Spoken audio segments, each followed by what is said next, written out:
Every person has a soul. One day, people learned that the soul has its own essence, anima.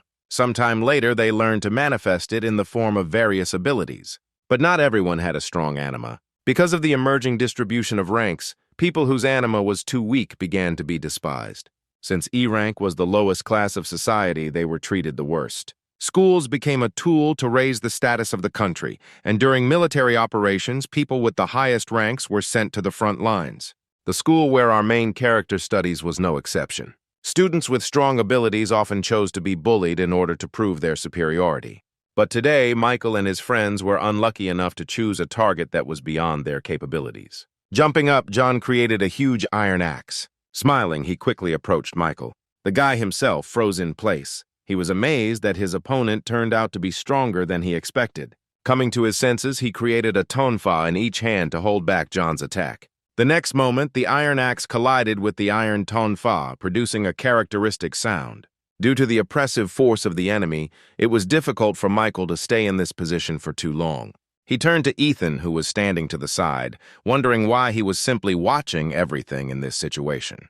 Our hero was in no hurry to answer Michael. However, a couple of seconds later, scratching the back of his head, he said that he would not be able to help him in any way. These words made Michael even more angry, and he promised that he would definitely deal with him later. The next day, Michael, as promised, decided to deal with his wayward classmate. He asked how long Ethan was going to continue to cause them problems. He was disgusted even by the thought that someone so weak was in their class. Our hero apologized, saying that one cannot expect anything from someone who is in last place. His words infuriated Michael. Gathering all his strength in his fist, he was about to hit Ethan, hoping that he would die and go to hell, but our hero managed to safely dodge. He said that wishing for death was too harsh, so he asked if simply admitting his guilt would be enough. Sean, standing behind Michael, began to roll up his sleeves, saying that Ethan should get 10 strokes for each member of their team. Sighing, the hero realized that he would be beaten for the entire break, so he had no choice but to run away. Other classmates laughed as they watched this scene.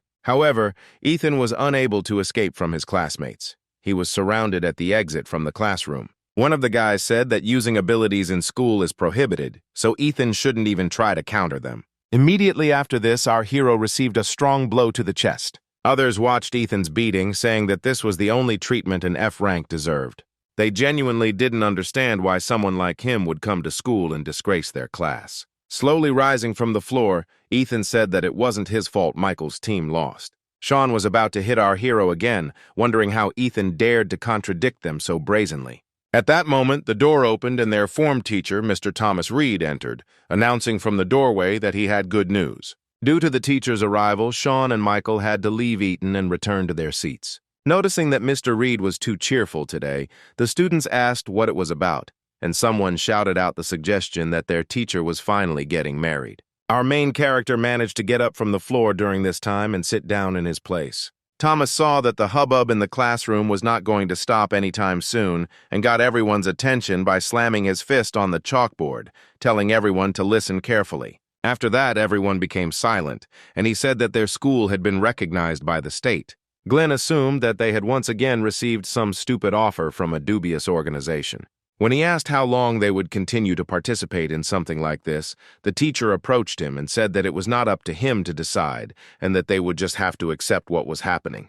Mr. Reed said it was all down to the achievements of senior pupils. Afterwards, he returned to the board and announced that from that day on, the school would become a training ground for combat exercises, so all students would be divided according to military rank. Everyone listened attentively to their teacher, amazed that the school had actually agreed to this. Meanwhile, Mr. Reed continued, saying that from this moment on, his charges would become comrades in arms. He also said that all the teachers were given a title, so now he should be called the commander of the 10th platoon. Glenn asked what would happen to the students in the future. The man replied that there would most likely be many people willing to take on graduates of this school. After which he said that they needed to make every effort to attract someone more influential to their side. Ethan asked what would happen if one of the students did not want to be a soldier. Mr. Reed looked at the boy who asked him the question for a few seconds, taking his time answering. After which he said that no one is forced to become a soldier against their will. If someone does not want to take part in this, then they should send a request to transfer to another school. The man said that Ethan should carefully consider the presented opportunity to transfer because he himself understands his situation. The hero was about to answer something, but he was interrupted. The classmates sitting in front of him demanded an explanation from Mr. Reed for the reason why their school had been made a military school so suddenly. Taking a box out of his desk, the teacher replied that he had mentioned earlier that the 11th graders had done well. As Mr. Reed poured the contents onto the desk, he explained that they had helped to give the school military status and had all been promoted to sergeant. The next moment, everyone saw on one of the desks a multitude of student cards indicating their rank. Patting one of his charges on the shoulder, Mr. Reed said that the 11th graders were the hope for a bright future for their country. Handing out a ticket to each student, the teacher said that only the best of his charges would receive the rank of corporal, while all the rest would receive the rank of lance corporal. After handing out tickets to everyone except Ethan, he announced that the platoon commander could re-evaluate ranks at any time. Our hero turned to Mr. Reed to ask a question, but the man ignored him, continuing his speech. Ethan made another attempt to ask why he was not given a ticket. With his back to him, Mr. Reed said that in the entire school there was only one student who had failed to achieve the rank of private. What he heard greatly surprised our main character. Turning to him, the teacher said that Ethan would just be a greenhorn. The hero was not at all happy with his new title, which foreshadowed even more bullying from his classmates. After class, Mr. Reed called Ethan into the teacher's lounge. While looking through the documents, the man said that they needed to discuss Ethan's future. He admitted that he would not be able to help such a hopeless student and suggested that the hero change schools. The boy was shocked when he was offered to change schools. After looking at the documents, the teacher explained that even regular schooling was not easy for Ethan, and if we were talking about military training, he simply would not be able to handle the load. Ethan said that if Mr. Reed helped him realize his potential, there was a chance he would succeed. After his words, the man looked at the guy in surprise. The next moment he laughed, saying that Ethan had a good sense of humor. The hero was unpleasant to realize that the teacher had paid attention to him for the first time only to laugh. After calming down, Mr. Reed said that the ranking system would make it even more difficult for Ethan to survive in this school, and as a teacher he could not help everyone. After these words, the hero's assumption that Mr. Reed was aware of all the bullying was confirmed, and it became obvious that he simply did not want to have an F-rank student. It was also not difficult to understand that the man secretly hoped that constant insults would force Ethan to give in. He asked the teacher his opinion on whether souls could be divided into ranks. The man laughed at his question, the answer to which was too obvious. Of course, souls are also divided by rank. After receiving the teacher's answer, Ethan clenched his fist. Looking at Mr. Reed, he said that he did not agree with this statement. As soon as the break was over, the teacher and our hero returned to the classroom, where he announced that since the classes were now divided into squads, each sergeant must report on attendance. Turning around, Anna counted everyone who was in her squad and reported that there were 10 people in the first squad. No one was missing. Next was Michael. He said that there were 11 people in his squad with no missing people.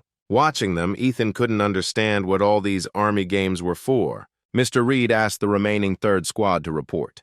Glenn raised his hand and asked if that was all he had to do, to which the man replied that he had to follow the orders of his superior.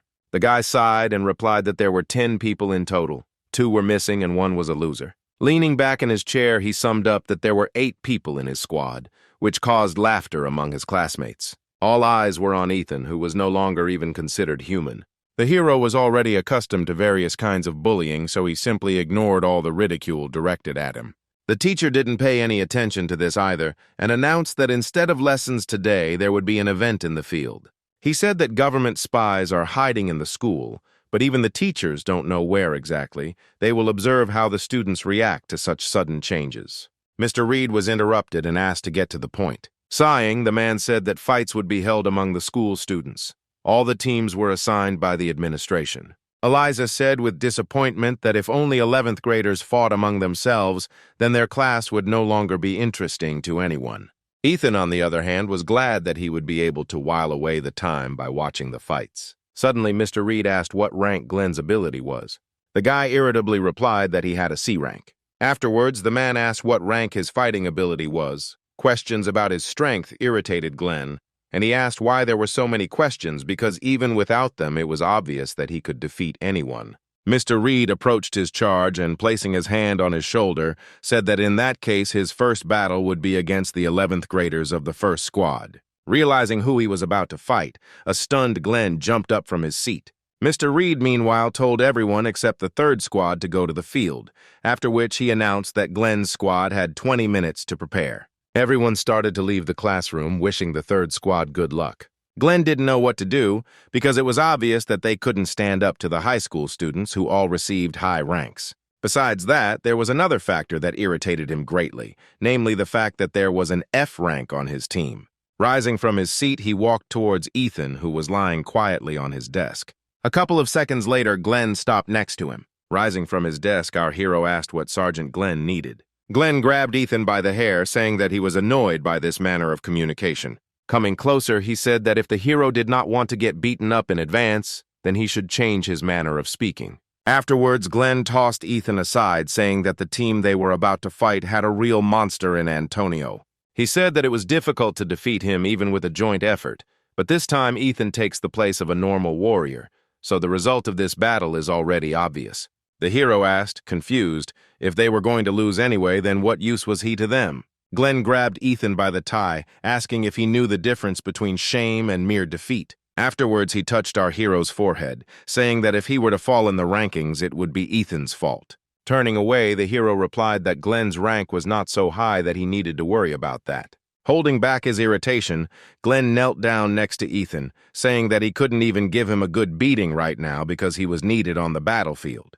Ethan smiled and asked what difference it made who ended up getting hit on the head by. Looking at his classmate, Glenn said that he would assign him one simple task. After which he sat down next to Ethan, asking if he could handle it.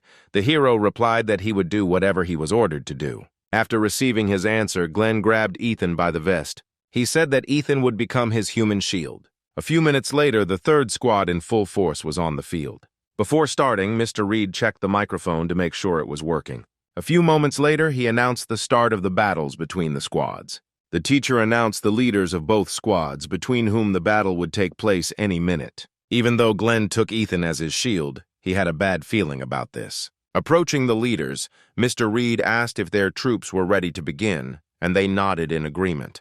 The man turned to Antonio, telling him to show everything he could do today. Looking away, he explained that they were being watched by government intelligence agents today, so they couldn't afford to make a mistake. Antonio replied that his squad would do everything possible. After this, it was announced that the teams needed to take their starting positions. Glenn's squad didn't even expect to win this battle. They thought it was a waste of time. When all the participants stood opposite each other, Mr. Reed announced the start of the fights. He also announced that the leader of each squad should receive a bracelet. Glenn grabbed Ethan by the vest, telling him to follow him. He put the bracelet on our hero's hand, saying that it would help him last longer, because the bracelet uses the owner's strength for protection but breaks from a powerful blow. It was also announced that the rules usually say the one whose bracelet breaks is eliminated, but due to the difference in experience between the teams, a change was made to the rules. Ethan asked if he had to be held by the scruff of his neck like a cat, to which Glenn irritably replied that he should silently fulfill his role as a shield. Meanwhile, Mr. Reed announced that the victory would be counted to the team that could hold out for 5 minutes. For Glenn's team, this change did not make the situation any better, because none of them would be able to withstand the opponents for that long. Immediately after this, Ethan started the timer on his watch. Looking at the teacher, he thought that if his team won, then perhaps they would reconsider his transfer to another school. A few moments later, the leaders greeted each other. After this, Mr. Reed gave permission for the fight to begin. Glenn immediately grabbed Ethan and pulled him along with him. He rushed behind the backs of his comrades, hiding from his opponents. The guy hoped that this way he would be able to hold out for these 5 minutes. As Antonio's squad began to advance on them, one of the squad members asked what formation they were in. But moments later, no orders came from their commander, leaving everyone confused and unsure of what to do as the enemy began to surround them. Glenn shouted for everyone to shut up and just protect him. He had to last the allotted time for them to win. The next moment, Olivia kicked the enemy standing in front of her in the stomach, incapacitating him. Antonio also went on the attack. In a matter of seconds, Olivia managed to defeat several opponents and collect their bracelets. When the girl looked towards Ethan and Glenn, the latter was overcome with real horror. The next moment, she ran towards them. Glenn pulled Ethan even closer to him, telling him that he had to stop Olivia and protect him by any means necessary. The hero suggested running in the opposite direction to gain time. When he looked to the side, he saw a smiling teacher. The man said he would help him change schools. This infuriated our hero, so he broke free from Glenn's grip, standing in front of the approaching girl. When she was at a sufficient distance, he grabbed her hand, causing Olivia to be surprised. However, the next moment she materialized armor. A few moments later, her entire body was covered in armor, hiding the bracelet underneath. Ethan excitedly said that this armor suited Olivia perfectly. Her abilities were not only unimaginably strong, but she could also create something so beautiful.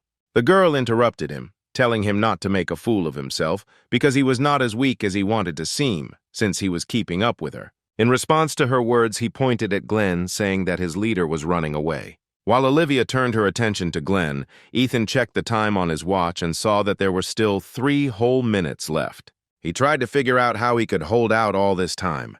When the girl turned to him again, he asked if he could call her sister. Judging by Olivia's lack of reaction, Ethan assumed she didn't like the offer and suggested that they could just be acquaintances. The girl told the hero to stop wasting time and show his ability. Ethan didn't know what to do and tried to get Olivia to talk in any way possible, which began to significantly irritate the girl herself. She again demanded that Ethan reveal his abilities. He seemed much stronger than his comrades. The hero asked her not to rush things. He said that she must be well aware of the importance of consistency, especially when meeting new people. Olivia couldn't listen to his empty chatter any longer and began to approach the guy with a murderous aura. Noticing her change in mood, Ethan said that he would reveal his ability to her. The next moment, a dim glow began to appear in his palm. Olivia froze in anticipation of what would happen next. Contrary to all her expectations, a small F-rank dagger materialized in his hand. She looked at the dagger for a few seconds, occasionally glancing at Ethan. Then she sighed heavily, running her hand over her face. When Olivia asked if Ethan was the F-rank loser, the boy nodded, confirming her guess. A strong disappointment washed over her. Despite everything, Ethan himself was proud of the dagger he had created, saying that it was no worse than an S-rank weapon. When the guy noticed that the girl turned around and headed in the opposite direction, he called out to her. Ethan screamed that she couldn't just leave when she insisted so hard to see his ability. The two ignored him and walked on. He made another attempt to stop her, shouting that if she didn't stop, he would sneak up behind her and attack her. Olivia turned around, saying that she didn't see the point in wasting time on an F-rank loser. However, something happened that she didn't expect. In a matter of seconds, Ethan was behind her with his blade raised. The girl froze in surprise, watching the blade approaching her. At the last moment, she put her hand in front of her, blocking the attack. Olivia watched as the blade slid across her armor, leaving a small scratch in its wake. Ethan smiled and said that his dagger was indeed sharp. Our hero's classmates, who were watching this scene, laughed, saying that Olivia was afraid of some weakling who couldn't even do any harm to her. The girl said that even though Ethan's reaction speed was not bad with his rank, it would not help him. Then she turned around, saying that she had seen everything she wanted. Watching her retreating back, Ethan thought that he had managed to buy himself a little more time. However, when he looked at his watch, he saw that only 1 minute had passed and he needed to hold on for another 2. Olivia was approaching Glenn at this time, who was backing away. Stepping back, he said that it would be better for her not to come near him. But the girl ignored his words and instantly appeared next to him, asking if he could prove to her that he was better than Antonio. At that moment, Glenn noticed a stone nearby. He was delighted by this and thought that it was a great chance because there were quite a lot of stones here. Olivia asked how exactly Glenn was going to prove his superiority. Glenn replied that since she was so interested, he would be happy to show her everything, after which he sat down and touched the ground, activating his ability. Olivia didn't understand what he was doing. Ethan, on the contrary, understood everything perfectly. He realized that Glenn had been hiding his true rank all this time. Our hero called out to Olivia, warning her that her opponent's technique was too dangerous. Glenn himself used extraction on one of the stones sticking out of the ground. A couple of seconds later, the guy towered over the girl, standing on a huge rock. Looking at Olivia, he said that the most interesting part of the show was about to begin, after which he used the swing ability, which allows the extracted object to be used as a weapon. Everyone watched what was happening in amazement. Olivia guessed that all this time her opponent had been running away, looking for a suitable stone for his ability. The next moment, he lifted the stone he had just been standing on up as if it weighed nothing, after which he threw it at the girl. He said that with this attack he would get rid of Olivia and prove his superiority to everyone. Glenn was so caught up in his fantasies that he didn't notice someone else's presence behind him. The next moment, Antonio attacked him, knocking him to the ground. Glenn shouted that sneaking up on an enemy from behind was for weaklings. Noticing Olivia, who had managed to build a shield that prevented her from colliding with the stone, Glenn realized that she was stronger than he had assumed. Suddenly, the stone in front of her broke into many small pieces. Afterwards, the girl saw Antonio in front of her, who broke the stone with his ability. Olivia looked at him and said that this was her opportunity to prove herself, and he shouldn't interfere. The guy replied that it was too dangerous and that it was his duty to protect his subordinates. Olivia looked at him with displeasure and asked if he really thought she couldn't handle this situation on her own. Antonio replied that he was absolutely sure that the girl would have done a great job on her own, but the problem lay elsewhere. Looking behind him, he nodded towards Glenn, who was rushing towards him with a club, and said that this guy would not calm down so easily. Using his ability, Antonio instantly appeared behind Glenn and attacked him, throwing him over his back. Standing to the side, Ethan watched what was happening with interest. Suddenly, Antonio turned his attention to him, causing the hero to tremble. Ethan shouted out that he surrendered. He had no desire to fight someone like Antonio. The guy who came up asked why Ethan warned Olivia about the danger before Glenn attacked. The hero replied that their sergeant can sometimes overdo it without thinking about the consequences. Continuing to approach, Antonio said that Ethan was completely incapable of lying, who in turn retreated back, reminding him that he had given up a couple of seconds ago.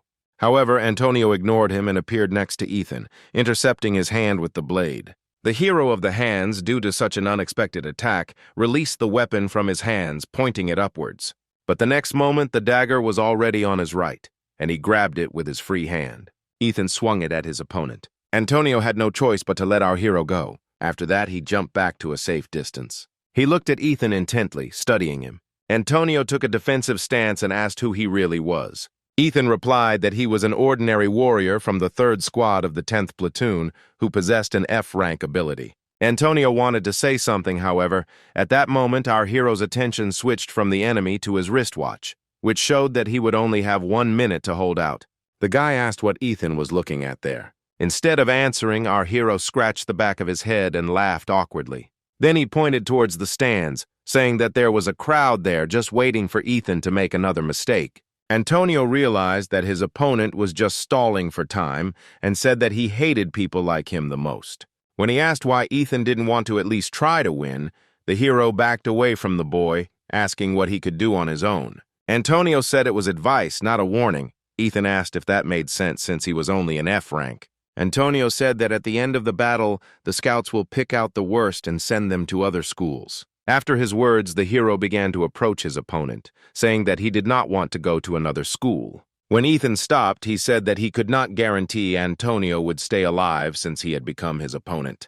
Immediately after this, a red aura began to surround our hero. It seeped out of his body, filling the surrounding space. The system reported that Ethan's physical indicators had increased 3-fold, and he could see not only the level of someone else's ability, but how it worked as well as its weaknesses. Ethan's condition will only return to normal if the enemy dies or his soul essence is completely destroyed. Our hero's true ability is a skill that can completely destroy an enemy and has an S rank. All this time, Antonio remained in place, watching the changes that were happening to the guy opposite. He guessed that the low-level dagger was just a part of the manifestation of his true ability. Turning his attention to Antonio, Ethan saw that the opponent's ability was only B rank, which was that he could catch any target. Antonio was shocked when our hero said that his ability was not as outstanding as he had previously thought. The guy realized that he needed to be careful with Ethan, since he was able to see the abilities of other people. Meanwhile, the hero, surrounded by an aura of murder, pointed a dagger at the enemy, saying that he could no longer endure and hold back. He asked if Antonio could stop him. Not having received an answer from his opponent, he again asked if he could handle this task. Feeling completely superior to his opponent, Ethan changed his position. Twirling the dagger in one hand, he waited for Antonio to make his move. The classmates who were watching this did not understand why those two were just standing there. Michael, who was starting to get annoyed by this, shouted at Antonio to go on the offensive because he had come to watch Ethan get beaten up. Antonio himself tried to determine how best to approach his opponent. Although our hero was not in a protected stance, he also had no open areas to strike. Olivia also felt this strange aura coming from Ethan. This guy no longer looked like the loser he had seemed to her at first. Looking at him, she felt fear. She tried to control her emotions, realizing that they had to help Antonio, and ordered everyone to attack Ethan. The next moment, everyone ran to carry out her order, attacking the enemy, but he deftly evaded them. Having surrounded the hero from all sides, Olivia finally managed to reach Ethan.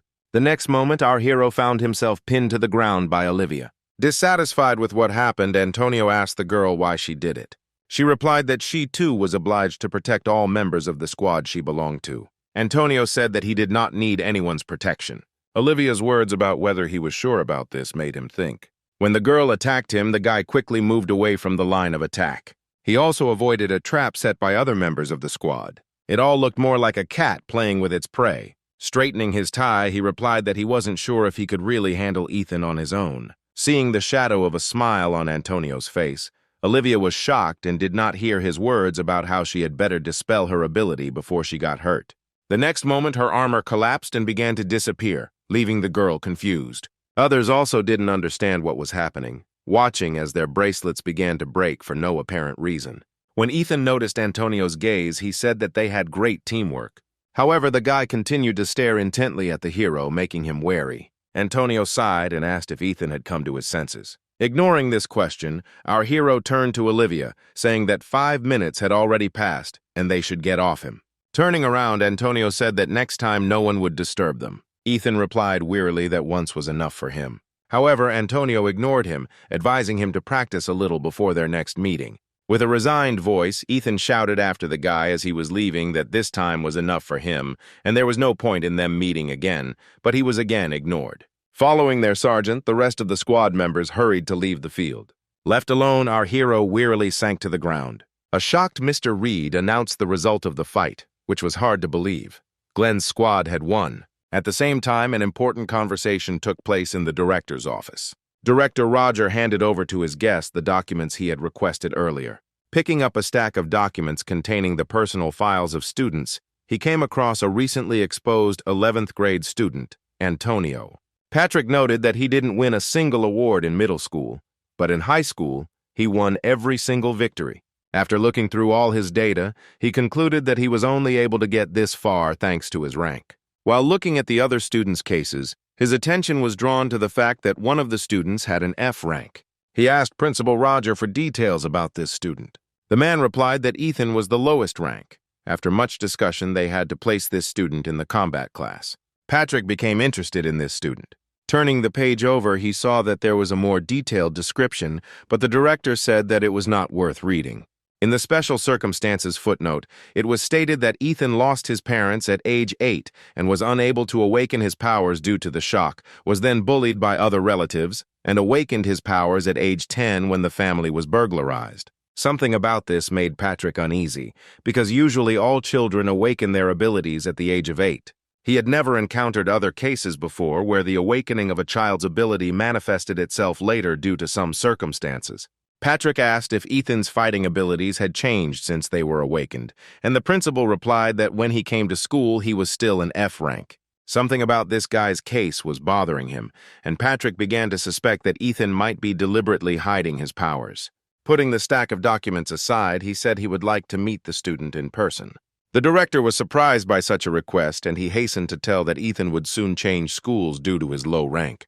The man then asked why it was decided to introduce military training into this particular school. Patrick froze when he heard this question. Faced with the warning look of his guest, the director became frightened, thinking that he had asked a question concerning a secret government project that was not supposed to be disclosed. He apologized, saying that he shouldn't have asked that question.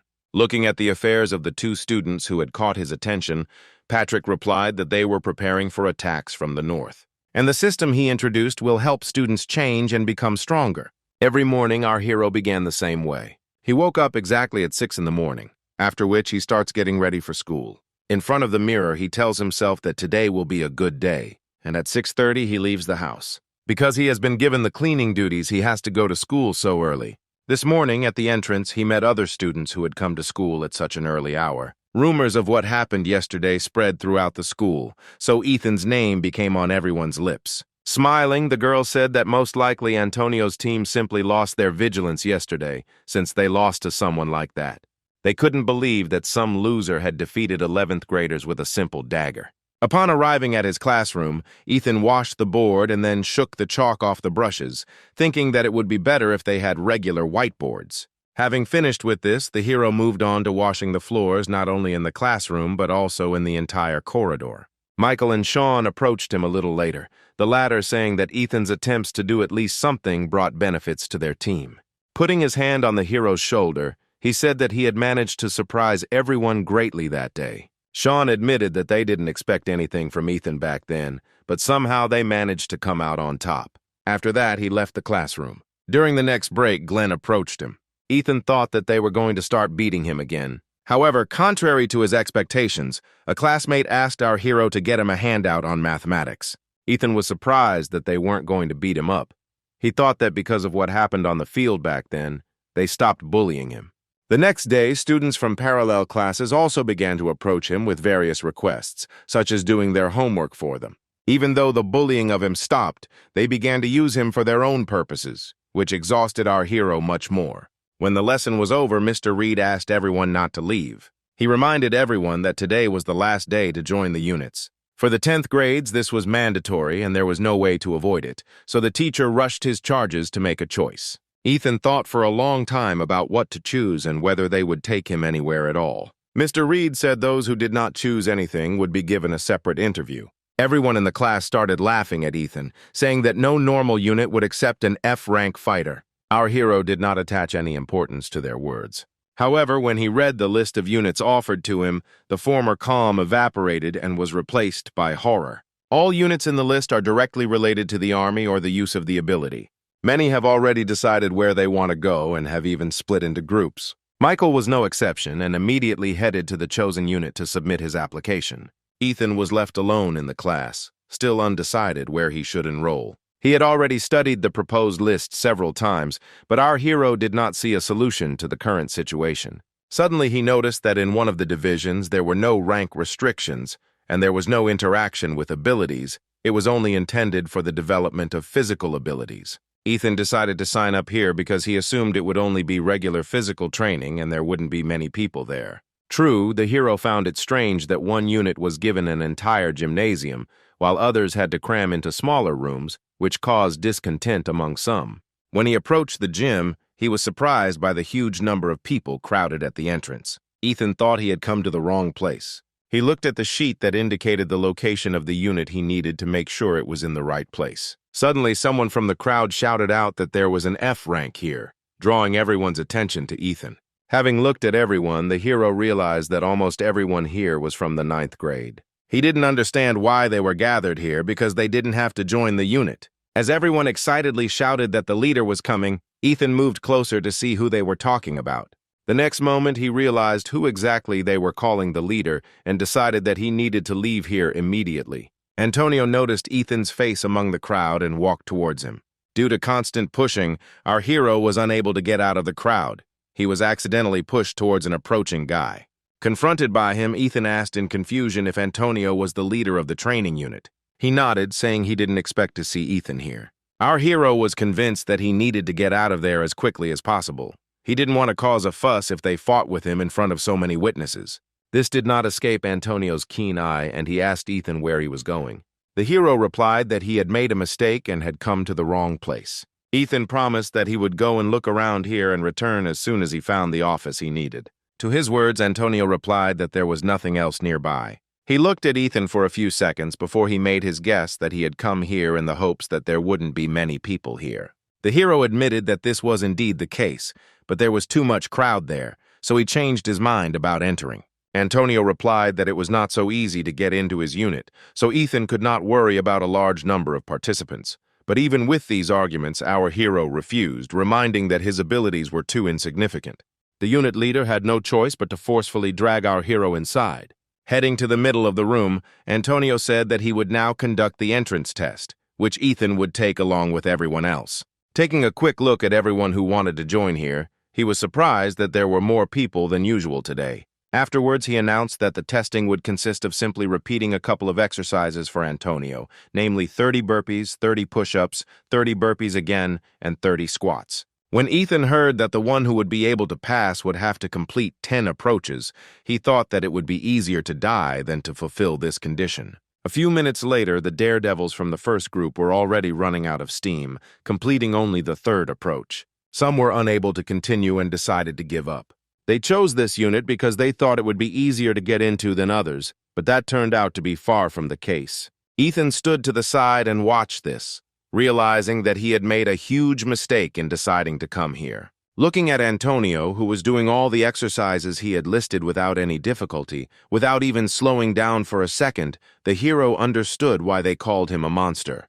Looking across the hall, the hero could only sympathize with the exhausted students. A couple of minutes later, having stopped on the fourth approach, everyone gave up, unable to even stand up. After announcing that the first group had been eliminated, Antonio turned around, announcing that the second group would now begin testing. After his words, everyone recoiled from the guy in horror, confident that they would definitely not be able to cope with this impossible task. The girl standing next to our hero pushed him forward, saying that he would go first. Thus, only Ethan remained in front of Antonio while the others moved aside. Turning to the guy standing opposite, the hero asked if Antonio was really human, since he wasn't tired after doing so many approaches. Looking at Ethan, the unit leader said that he shouldn't try to stall for time like he did that time on the battlefield. Then he turned to those who had decided to sit on the sidelines and said that the second group could begin doing the exercises, ignoring all the disgruntled objections. A few minutes later, while doing the exercises, Ethan's attitude towards this introductory task changed. At home, he often trained on his own so that he could defend himself. Although the hero thought he was pretty good at sports, training face-to-face with Antonio awakened his competitive spirit. But unfortunately, our hero's stamina reserve was far from that of his opponent. At some point, Antonio said that the second group was stronger than the first, so he decided that they should speed up a little. Ethan was sure that this guy got pleasure from torturing other people in such a horrible way. After a minute of fast-paced action, everyone except Ethan decided to give up and now just watched what was happening. Seeing our hero perform approaches on par with Antonio, they couldn't believe that his abilities really had an F rank. Our hero had no intention of giving in to his opponent, so he performed exercise after exercise, struggling with his irritation towards Antonio. The unit leader himself was not even out of breath, calmly performing the exercises at the set pace. One of the observers lost count of how many approaches they were already doing, but the girl sitting next to him suggested that they were already on their 7th. Hearing this, others began to support Ethan, admitting that he was not as bad as people said. A smile also appeared on Antonio's face. He thought that it was not in vain that he had noticed this guy on the day of the battle. Ethan himself was already at the limit of his strength. Continuing with his exercises, Antonio said he was sure that the hero's reaction speed that day was not just a coincidence, but that his well-developed endurance helped him maintain his pace. After these words, Antonio sped up again, challenging Ethan. The hero could not believe that his rival was seriously determined to do this. Many thought that competing with a newcomer at such a speed was too cruel even for Antonio. But when they saw that Ethan was doing everything on par with the leader, they were very surprised. The second group began to support our hero, shouting that there was only a little left and he would succeed. As Antonio finished his final set, he praised Ethan for his excellent work. The next moment, joyful cries were heard in the hall. After finishing all the exercises, Ethan wanted to lie down and not get up. This pace was not usual for him. Congratulations poured in from the sidelines on the successful completion. He sank to the floor, thinking that since he had been praised, everything had not turned out so bad. Antonio, standing next to him, extended his hand to Ethan, saying that he had been accepted into the training unit. Grabbing the offered hand, the hero thanked the guy and said that it was enough for him. Picking him up from the floor, Antonio said that Ethan could come here to train starting tomorrow. Trying to pull his hand away, the hero repeated again that what he had received today was more than enough. Coming close to him, Antonio said that training together was much more effective, and besides, he had been waiting for a suitable opponent to appear for a long time. Ethan replied that if he had done even one more approach, he would have died, and also reminded that Antonio was irritated by people like our hero. Ignoring all his words, the guy slowly said that it took him a whole year to find a member for his unit. Ethan realized that he was not being heard at all, and that there was no point in arguing with Antonio. A few days later, our hero stayed after school to clean the classroom. He sighed heavily, thinking that he didn't want to go to training today. Ethan still couldn't believe that he had actually ended up in Antonio's unit, even though he absolutely didn't want to run into him ever again. Because of this, everyone's attention was now focused on our hero, which he didn't like very much. Every day, everyone and their dog started teasing him about the unit he chose. Some were jealous and tried to find out how he got to Antonio. Ethan tried to get out of training several times, but it was useless, because in such cases, Antonio did not leave our hero alone for a minute. For a moment, he considered breaking his arm, but he quickly dismissed this idea, realizing that even so, Antonio would not leave him alone. Lost in thought, Ethan didn't notice that there was someone else in the classroom the whole time. When the hero finally paid attention to the stranger, she asked him if he studied here. Ethan nodded and asked what was wrong. The next moment, she pulled out her student ID card with her rank, saying that if she was not mistaken, this was the custom in this school to greet people. Ethan was surprised to learn that this girl already had the rank of corporal. Alicia asked what our hero's rank was, but he was slow to answer. Noticing this, she demanded his name and rank in a commanding voice. Ethan immediately reported that he had been awarded the rank of Rookie of the 3rd Squad of the 10th Platoon. Only then did he realize that he had answered her without thinking because they had been forced to memorize it many times. Looking at Ethan, Alicia was surprised that he was just a newbie. After she extended her hand, saying that she was glad to meet him, the hero returned her handshake and asked what she was doing there. Alicia replied that she would be joining the ranks of the 10th Platoon starting tomorrow. After receiving her answer, Ethan smiled, saying that he hoped they would get along in the future, and then headed towards the exit. He said that he still had some things to do, so he had to go. Before Ethan could open the classroom door, Alicia grabbed his backpack and pulled him back, after which she pushed him against the wall. Ethan watched in surprise as the girl approached him and blocked his escape route. The hero said that he really needed to go. Looking into his eyes, Alicia said that he should show her around the school first. Ethan had no idea what to do in this situation, especially since Antonio could come here at any moment, and then he would not be able to escape. The hero made another attempt, saying that he was in a hurry and that she should look for someone else, but the girl stood her ground, replying that Ethan suited her just fine. He realized that today was an extremely unlucky day, and he would not be able to get away from either Alicia or Antonio. Getting a little closer to Ethan, the girl said that he should show her the school immediately. Sighing, the hero asked where she needed to go. Alicia asked him to take her to Sergeant Antonio. The hero could not help but be pleased with such a fortunate coincidence of circumstances. He hoped that since he would be busy because of Alicia, Ethan could be allowed to go home. He replied that he was just heading to Antonio's, at which moment the object of their discussion appeared outside the door, clearly in a bad mood. The unit leader opened the door, causing Ethan to become startled by his sudden appearance. When he asked if our hero had thought about skipping today's training, Ethan replied that he was just on his way to it. Alicia turned to the guy who came in, asking if he was Sergeant Antonio. He replied that she should communicate more respectfully with her elders, and the girl said that here, rank distribution is more important than age. Coming close to him, she asked if his rank was higher than hers. Without waiting for his answer, Alicia pulled away from Antonio, saying that they were on about the same level. Loosening his tie, he asked if she wanted to make sure. Ethan noticed their belligerent attitude and asked them not to start a fight right there. Suddenly, Alicia changed the subject, asking if Antonio had a girlfriend. The guy replied that there was no one there. Alicia smirked and said that it was pretty obvious, and that she also found guys like Antonio very annoying, and he replied that their feelings were mutual in that regard. Afterwards, she took a couple of steps back, saying that he should have come up with something for the sake of decency, whether it was a girl or a bride. When Antonio asked what Alicia was talking about, the girl replied that her family was quite conservative, so for his own safety, he had better listen to her advice. Ethan, standing to the side, had no idea what was going on or what the relationship was between the two. Having lost interest in Antonio, the girl switched to our hero, asking if he wanted to date her. Ethan was surprised by such a sudden question from the girl. He asked why him. She answered that they were the same height, and she liked it when the interlocutor's gaze was at the same level as hers. Confused, Ethan responded that it was too sudden and he needed to think about it, causing Alicia to be surprised by his reaction. For a while, she just stood there looking at the guy. Afterwards, the girl smiled, saying that although he was embarrassed, he looked quite cute. Approaching him, she asked what rank his ability was. Ethan hesitated and replied that it was F rank. Alicia pulled away from him, saying he was lying. The hero replied that he was telling the truth. Taking a step forward, the girl declared that such people simply do not exist. Antonio intervened in their argument and reminded them that it was time for Ethan to go to training. He asked the girl to leave so that he could take his ward. Sometime later, our hero completed his last set of pull-ups. Seeing that Ethan's body was already shaking slightly, Antonio said that he was staying only one last time.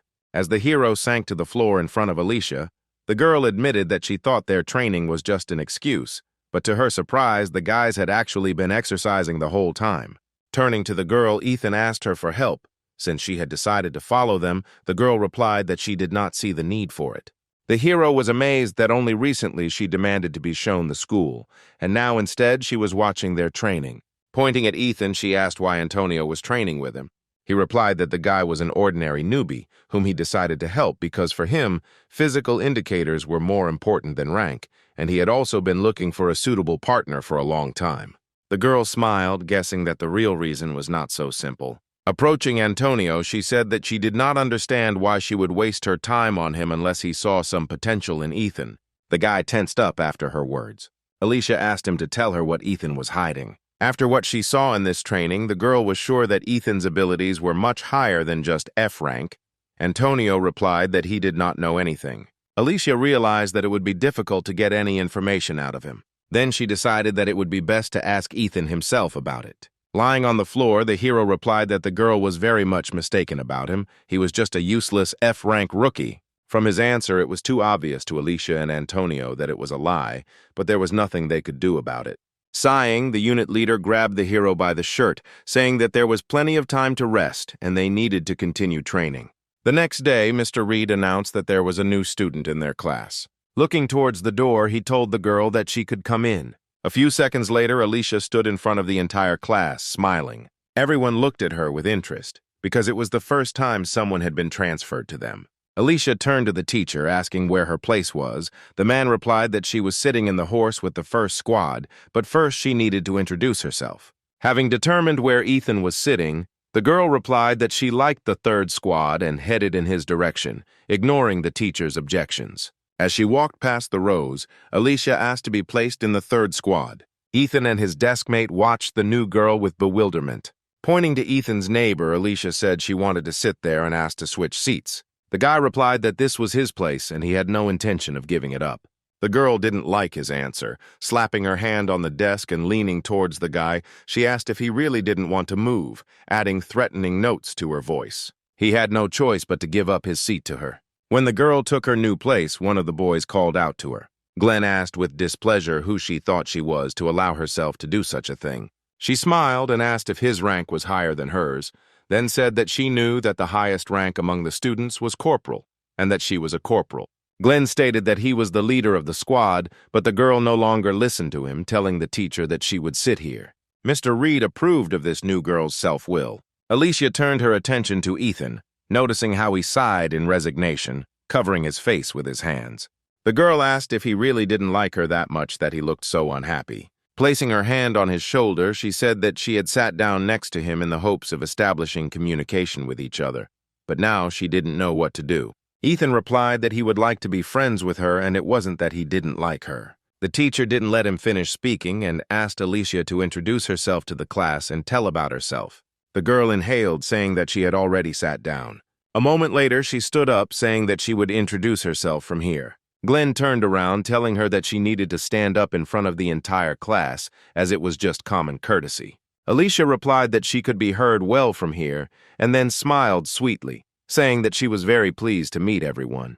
The other students couldn't help but notice her overly impudent behavior. When she said that her rank was corporal and her manifested ability was White Jade Goblin, everyone was very surprised. Alicia ended her story by saying that she hopes for productive study together. Mr. Reed and many of the students kept staring at the girl in surprise until the very end. Ethan also looked at the girl. He didn't expect someone like her to be interested in him. He knew that the White Jade Goblin was the only inherited ability. Usually, abilities are not passed on by inheritance because the engraving of the soul, the essence of which is manifested in abilities, cannot be the same. One day there appeared people who believed that they could pass on their ability to others. They wanted to make her stronger, more precise, and more dangerous, like a sharp blade. One of the families succeeded after some time. It was the Kim family, whose members were descendants of the king of the Shang dynasty. They had to leave their families and devote themselves to education and fighting. To protect their lineage, they practiced internal marriages. All the children born in this family had skin as pale as marble. Thus, this family managed to obtain the inherited ability that allows them to summon a white jade goblin. But over time, it became clear that only the daughters of this family could summon the goblin. After several centuries, the family's numbers had greatly decreased, and the clan was on the verge of extinction. In the last generation, a child was born who could summon a sword-wielding goblin. The girl adopted all the abilities and hidden skills of her family. At the moment, Alicia was the only one who had the highest level of swordsmanship. She was special from birth and was a true genius. Having finished telling her story, the girl asked if she could sit down. Mr. Reed, still in shock, replied that she could take her seat, after which he announced that from today on, Alicia is the deputy leader of the third squad. An unhappy Glenn jumped up from his seat, asking how some new girl could suddenly become his deputy. The teacher slapped the teacher's desk and said that no objections would be accepted. Glenn knew his place as leader was under threat, and he didn't like it very much. Meanwhile, Ethan said that Alicia turns out to be quite famous. The girl, in turn, replied that she was simply pretty, that's all. Looking into his eyes, she said that it wasn't just her who was special here, but he too, because it wasn't often that you met someone with an F rank. Ethan had never heard anyone of his rank referred to as special before. He sighed and asked Alicia to stop looking for things in him that weren't there. Laughing, the girl replied that she would definitely reveal all his secrets. Glenn couldn't think of anything else except the threat that had appeared in the form of the new student. He was determined to show this impudent girl his place at all costs. After the lesson ended, the big break began, during which everyone rushed to the cafeteria. Some have discussed how Alicia would be a much better leader of the third squad than Glenn, who is inferior to her in many ways. Sean remembered that on the day of the battles between the squads, Glenn gave strange orders, hiding behind others' backs the whole time. Passing by Glenn, Sean's interlocutor admitted that at first she thought of Alicia as a simple, arrogant girl, but after watching the video of her fights, she realized that she was excellent at giving orders. Elena still can't forget how cool Alicia was in that battle on video. The girl had no doubt that Alicia would soon displace Glenn from his position. Listening to all this, the anger inside their current leader boiled up even more. He realized that if he didn't do something about the new girl immediately, she would take his place without delay. Alicia herself was in the classroom with Ethan. Rising from her seat, she invited him to have lunch together. Our hero declined her offer, saying that he still had cleaning to do. Grabbing him by the vest, the girl said that she had no one to eat with, to which Ethan responded by saying that at the moment she was the most popular student in school. After letting him go, Alicia replied that she hated those who communicated with her only because of her merits. Ethan apologized in front, saying that he wouldn't be able to join her for lunch because he was really busy. When he listed to her all the things he had to do in exchange, Alicia said that it was too much for one person, and even the leader of the squad could not do it all alone. Ethan looked away and agreed that it was indeed difficult to do it alone. Leaning closer to him, Alicia asked if he was sometimes running errands for other leaders. Her gaze turned wild as she suggested that Ethan could carry out the tasks assigned to him by the entire class. Moving away from the girl, the hero replied that he helps everyone else from time to time. It seemed to him that if they start dividing up the responsibilities, then there will be complete confusion, and asked that Alicia not misunderstand this situation. The girl listened to her friend with surprise. When he finished his explanation, Alicia pursed her lips in irritation. The next moment, she grabbed Ethan by the vest again and dragged him along with her. When he asked where they were going, the girl replied that she needed to deal with those who were irresponsible in their duties, shifting them onto others. Entering the cafeteria, where all her classmates were, Alicia easily found Michael and approached him. He looked at her in surprise, asking what she wanted. The girl asked if he was the one appointed to be responsible for cleaning the office. If so, then why was he shifting his responsibilities onto the shoulders of someone else? Michael spread his arms wide and replied that it should go without saying, since Ethan was only an F rank who could only be assigned to tasks like this. Covering his mouth with her hand, Alicia said she wasn't interested in his pathetic excuses. Smiling, she said that everyone must mind their own business. Alicia considered bullying the weak to be a very low act. She said that she would not stoop to something like that and hoped that Michael understood perfectly well what she was getting at. After her words, the guy turned very pale. When the girl removed her hand, he apologized, saying that he would not behave like that again. Pointing at Ethan, Alicia said that Michael should apologize to him, not her. Having received the apologies due to our hero, they then went to the teacher. Alicia told him about the situation. The man said that he was not aware of what was happening with Ethan and appointed the girl responsible for distributing responsibilities. The girl was happy with the powers given to her and thanked Mr. Reed. Ethan himself did not share her joy because she literally turned his entire usual way of life upside down. Meeting Sean in the hallway talking to Nicholas, Alicia said that she was now assigning responsibilities and handed one of them a mop, making him responsible for the floors and the other for washing the boards. The boys looked at the girl in bewilderment, asking why they had to do the frill. When Sean said that this was something an F rank should do, Alicia silenced him by hitting both of them in the throat with a mop.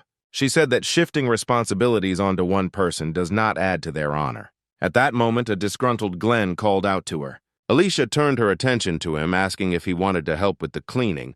The guy ignored her question, saying that she should call him leader. The girl nodded, then asked what he needed. He asked in bewilderment whether a leader should approach his subordinate only on business. The girl didn't respond to this, silently checking Glenn with her eyes. Afterwards, she shrugged, saying that it would have been better if she had become the leader of the squad instead of him. The guy was infuriated by her words. Turning around, she said that since the squad leader didn't need anything, she would go. Glenn stopped her, telling her to come to the roof of the school after school because they needed to discuss something regarding the squad. Ethan heard Alicia being called to the roof to hear her answer. He got up from his seat and sat by the door to avoid being noticed. When the lessons were over, the girl went to the roof. Our hero followed her, keeping his distance so as not to be noticed. Having reached the very top, the girl opened the door and walked out through it without the slightest hesitation. Ethan was in no hurry to climb higher, expecting that Alicia might change her mind and come back. He waited a minute, making sure that no one was going to come down from the roof. Only after that did he rise higher, thinking that Glenn had made a big mistake by challenging someone like Alicia. The hero stopped near the half-open door, listening attentively to the conversation. Alicia asked what exactly Glenn wanted to discuss with her, to which the guy replied that, when she came here, she should have realized everything herself, after which he pointed to a group of his people standing behind him. The girl grinned and said that their leader was no slouch and was quite popular at school. Several dozen students from different classes stood in front of Alicia. Glenn said that since she was a member of his squad, he did not intend to raise his hands in the future after today's conversation. Alicia wondered if her squad leader was so weak that he couldn't talk calmly without a crowd of his friends behind him. Her words made Glenn laugh. Trying to contain his laughter, he said it was time to teach his deputy a lesson. The surprised girl pointed to herself, asking again what exactly they were going to do. Then she looked at Glenn, asking what exactly he was going to teach her. The boy, flexing his wrists, replied in a more understandable language that he would make Alicia regret her behavior. The girl asked what was wrong with her behavior. Glenn replied that she should obey her leader's orders. His words made her laugh a lot. She asked why she should do that. Alicia said that Glenn would have to be either stronger than her or smarter for her to obey him. But the guy standing in front of her didn't fit any of these points, so she said that she didn't recognize him as a leader. Glenn couldn't believe that Alicia actually dared to say something like that. He commanded those standing behind him to activate their abilities. The girl watched her opponents assessing their strength. She replied that they had quite a few melee weapons, but they were completely ordinary without any additional enhancements. Glenn was sure that such a number of opponents must have shaken Alicia's confidence. He asked if she felt her abilities were insignificant looking at his team. The girl replied that this should apply more to them than to her. Glenn told her to stop talking nonsense because his people would have no trouble dealing with her in a matter of minutes. He reminded her that using abilities in school was forbidden, especially one as strong as hers, so if she activated it, she would be severely punished. At that moment, several fighters stepped forward. He was confident because he selected only those who could use their abilities safely without fear of being noticed. He knew that in order to fully utilize her power, Alicia needed a sword, which the girl did not have. Comparing a professional without the ability to use his ability and losers with abilities, it was obvious to him that the latter would win. Glenn said that the girl had better give up from the start because she wouldn't be able to handle such a crowd. If she changed her mind about him, he promised that she would be treated a little more gently. Suddenly, Alicia asked if Glenn had any thoughts when he looked at Antonio, who was quite famous in this school. The guy didn't understand what she was trying to say. Alicia said that everyone knew the rank of her normal ability, then asked if they knew the rank of her combat ability. When she took a step forward, the guys who had stepped forward began to back away in fear. Glenn didn't understand what they were doing because a swordsman without his sword was no threat against a whole crowd with abilities.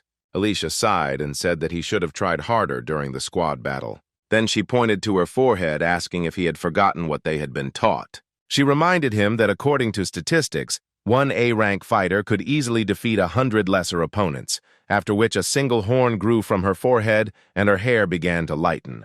Alicia said that the first thing a fighter must learn to get an A rank is to go against the crowd alone. After her words, everyone froze in horror, realizing that such an opponent was beyond their capabilities. Noticing that everyone was starting to retreat hesitantly, Glenn shouted that it was stupid to be afraid of an enemy who didn't even have a weapon. Then he pointed at the girl, ordering everyone to attack her together.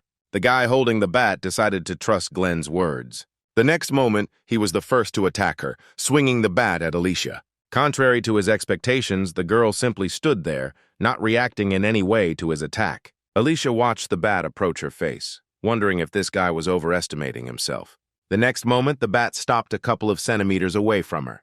The guy looked at her in surprise.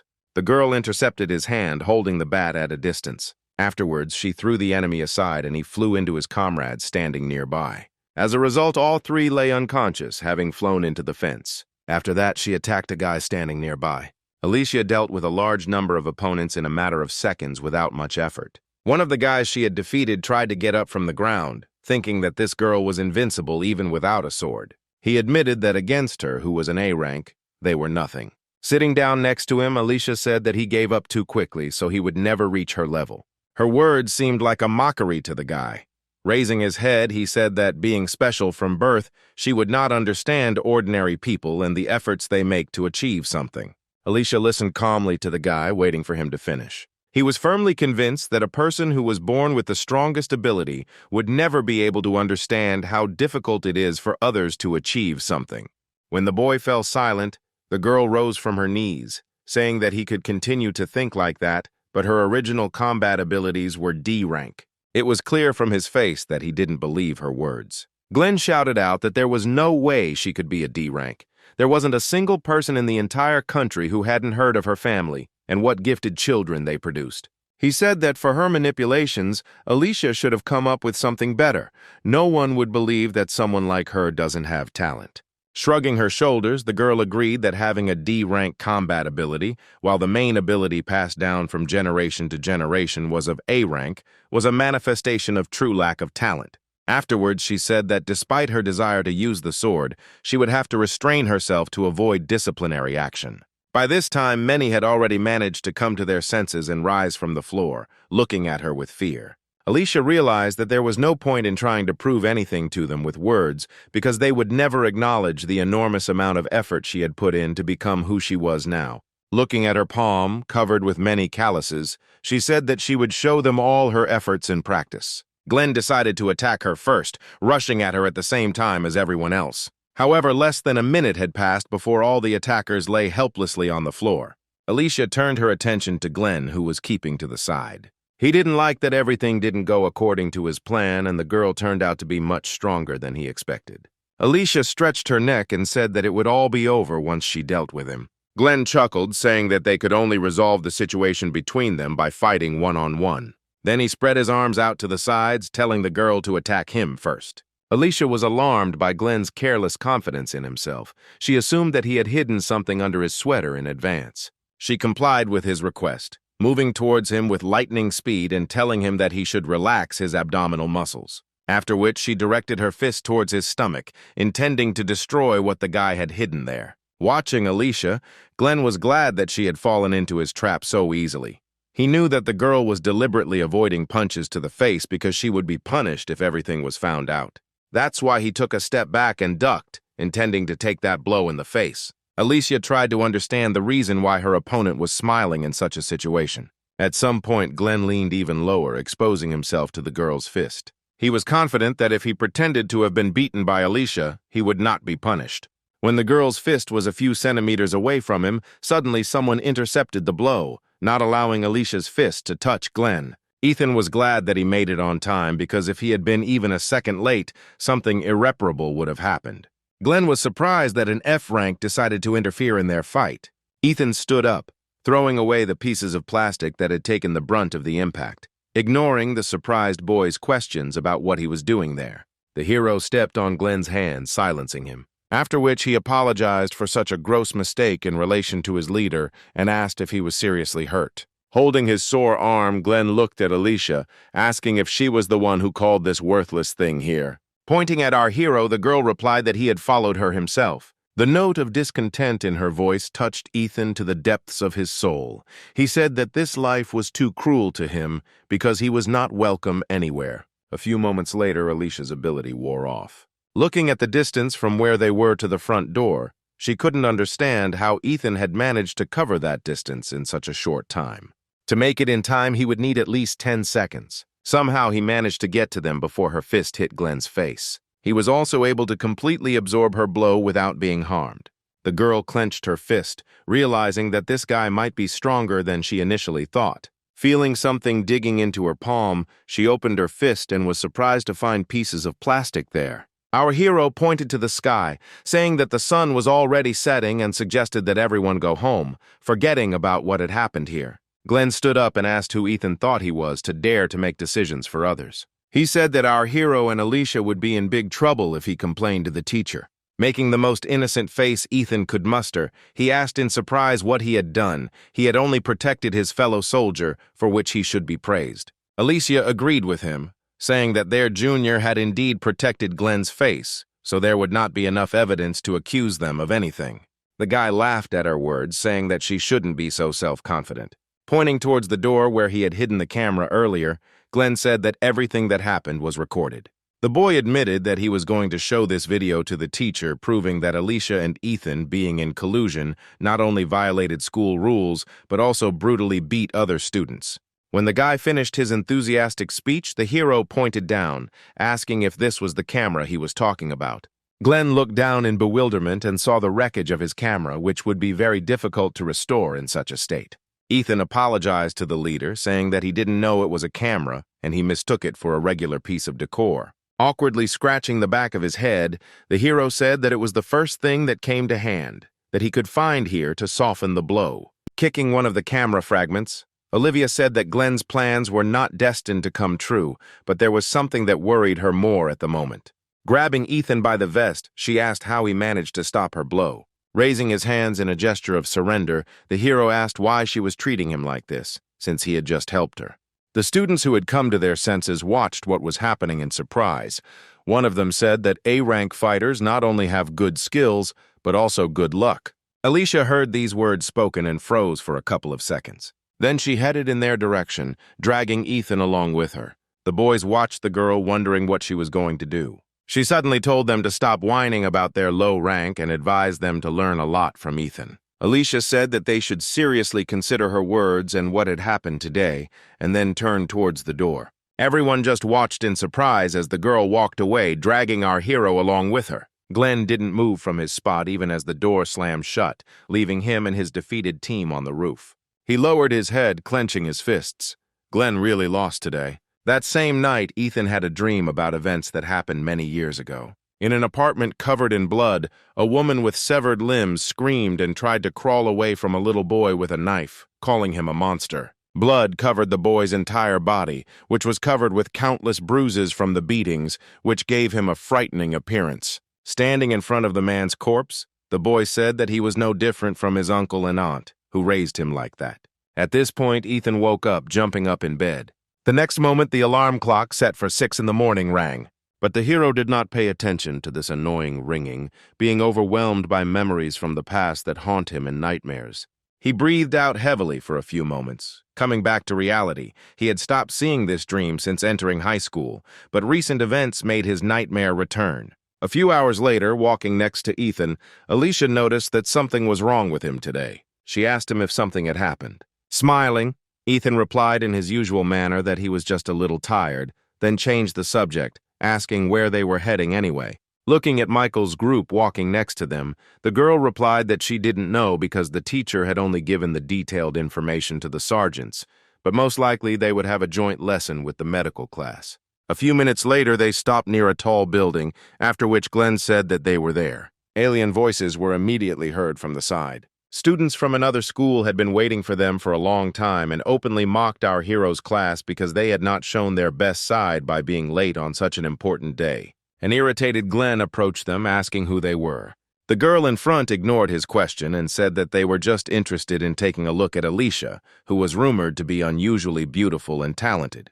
Glenn said irritably that Alicia was the deputy in his squad and if they had something to say, they could say it to him. After his words, the students from the other school laughed, saying that their attempts to appear military looked stupidly funny. Glenn couldn't listen to this any longer, so he said that he was the sergeant of the 3rd Squad of the 10th Platoon of the Special Training High School, and then demanded that they tell him who they were. One of the girls asked him who they looked like in his opinion. He responded irritably that they were the scum of the earth. A man suddenly appeared and put his hand on the shoulder of one of the girls, saying that they should not quarrel with other schools. Lewis apologized for his classmates' behavior, saying they had been a little overexcited, after which he extended his hand to Glenn, saying that he was very pleased to meet him. Glenn pushed away the hand that was extended to him, replying that Lewis should not waste his time and explain what was going on here. The guy suggested that Glenn calm down first so that they could have a normal dialogue. Alicia came out in front and said that he really should calm down and watch what he says because their training rating had dropped a lot lately and they needed to restore it. Afterwards, the girl turned her attention to Lewis and asked for forgiveness for Glenn's behavior. Lewis replied that everything was fine and then said that he was very glad to meet her. Alicia ignored his outstretched hand in greeting, saying that their squad had come for a joint lesson with the medical class. After which, she asked what the students from another school were doing here. Lewis smiled and replied that they were the class that was supposed to be working with them today. The guy also said that they had been waiting for this day to come for a long time. Afterwards, the students from the 2 schools headed to the bank building, where their assignment would most likely take place. Lewis said both schools are committed to the bank and felt it would be a great place for their practice. Noting the absence of people on this street and the presence of a security guard at the entrance, the guy assumed that the bank was closed for today on the occasion of their arrival. When they went inside, a man met them there saying that they had come on time. Some of the students had heard that they would be assigned security personnel, so they were not very surprised by the appearance of men in uniform. She took a few steps forward and introduced herself, saying that she had been looking forward to this day. The men laughed and replied that she was brave beyond her years. Alicia asked what they were going to do today. After her question, Jack, who met them, laughed even more, saying that he was starting to like her, and he would be happy to take her into his unit when she grew up. Sometime later, they were taken inside the bank. As Alicia took off her sword, she thought that their fighting abilities were completely ignored, and they were treated like little children, and she would have to try hard to prove her worth. Suddenly, she called out to Lewis, who was standing next to her. He immediately approached her, asking what business she had with him. Alicia asked him to split his class into 4 temporary squads because they needed to present themselves in a good light to the bank. Then I looked at my classmates who were busy communicating with the staff. Sighing, the girl said that they were acting too carelessly and no one was taking the whole situation seriously. A passing employee said that he and some other guys were going to get coffee and asked if they would like something to drink. When Alicia heard that there was a coffee machine in the cafeteria and that other drinks could also be purchased, all her seriousness disappeared. Leaving her sword behind, she ran after the man, figuring that it wouldn't hurt to relax a little, and besides, there were people from the security department here. Ethan, however, decided not to join the others in the cafeteria. Staying in his room, he thought everyone was too relaxed. Suddenly, Lewis approached him. The hero did not expect such an unexpected appearance of the guy, so he could not hide his surprise, wondering what he needed. Smiling, Lewis asked if Ethan was close to Alicia. The hero assumed that Lewis wanted him to arrange a date with Alicia and assured him that he would do a great job of it. The guy waved his hand, saying that he hadn't approached Ethan for that. The hero turned out his empty pockets, saying that if Lewis wanted to ask him to buy something, he didn't have any money on him. Lewis said that this assumption was also incorrect. The next moment, he said that he was interested in Ethan himself. Afterwards, he asked him if he wanted something to drink. Pointing behind him, Lewis said he saw a vending machine nearby. Ethan agreed to his proposal and headed in the indicated direction. He paused for a second, wondering if he should warn Glenn, but deciding that everything would be fine without him, he moved on. A few minutes later, he was enjoying a cool cola. Watching Ethan, Lewis said he thought he was too carefree. When asked if Ethan was hiding his abilities from the entire school, the hero almost choked on his drink. Even though he replied that this was not the case, Lewis could not shake the strange feeling that Ethan did not fit into the class group at all, and seemed superfluous. Smiling, the hero replied that being carefree is his motto in life. Lewis asked what rank his ability was. Ethan replied that he had an F rank. Surprised, Lewis asked if he was deceiving him, and the hero replied that he really was. Not fully believing Ethan's words, the guy asked if he was testing him, to which the hero replied that he had no need to do that. Afterwards, Ethan took a step back and threw the empty can into the trash can, which was standing a few meters away from him. Lewis was surprised when the can went straight into the trash. He looked at Ethan with enthusiasm, saying that it was cool, and then asked how he did it. The hero did not understand what in this action struck Lewis so much, and replied that he simply threw the can.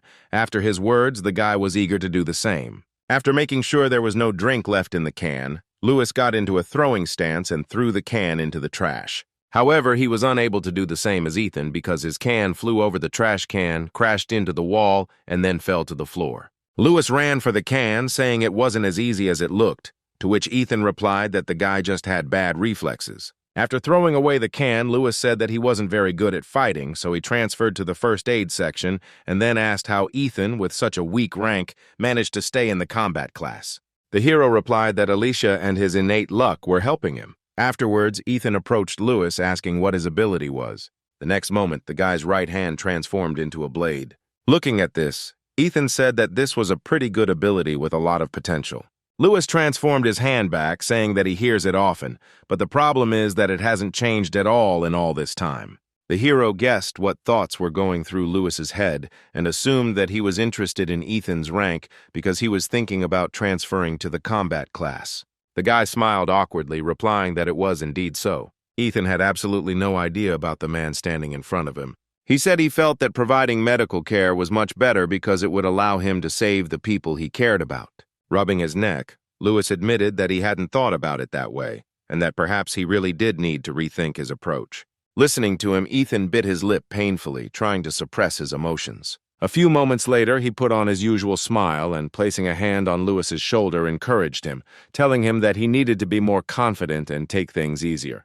Deep down, Ethan was terribly jealous of him and thought that it would be much better if he too could use his ability to save people instead of killing. Afterwards, the hero turned around, saying that they had lingered here too long and that they should hurry back. At the same time, Mr. Reed met with the organizers of the task for his students near the bank building. One of the men pulled out grading forms with a list of students from an envelope, offering to begin assigning grades. The teacher looked at Pavel in surprise, saying that the main task had not even begun yet, to which the man replied that improvisation saves in such situations. He advised Reed to first evaluate his best students by imagining what grade they could get, since this was a typical theory reinforcement assignment.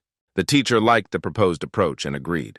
He quickly ranked the students based on their rank. The only one that Teacher Reed gave the lowest grade to was Ethan. After he handed the documents back to Pavel, he suggested going out for a coffee. He had just recently heard about a new coffee shop nearby. After returning from the cafeteria, 2 people were posted at the entrance as security, which was very tiring if you had to stand around doing nothing for a long time. Sometime later, Sean suggested to a girl standing next to him that they play rock, paper, scissors, and whoever loses gets to buy drinks. Lisa agreed and they began the game, not noticing that men dressed in military gear were approaching the entrance of the building. At that moment, Michael approached them with an open package of chips, saying that someone was coming here. A few moments later, a group of unfamiliar men stopped at the front door of the building. Hearing the students talking about the appearance of some strange people, Jake stopped with a mug of hot coffee in his hand and looked towards the entrance. The next moment, he threw down his unfinished coffee and, cursing, ran there. As he approached the students, the man shouted for them to step aside immediately. But they stood still, not understanding what was happening.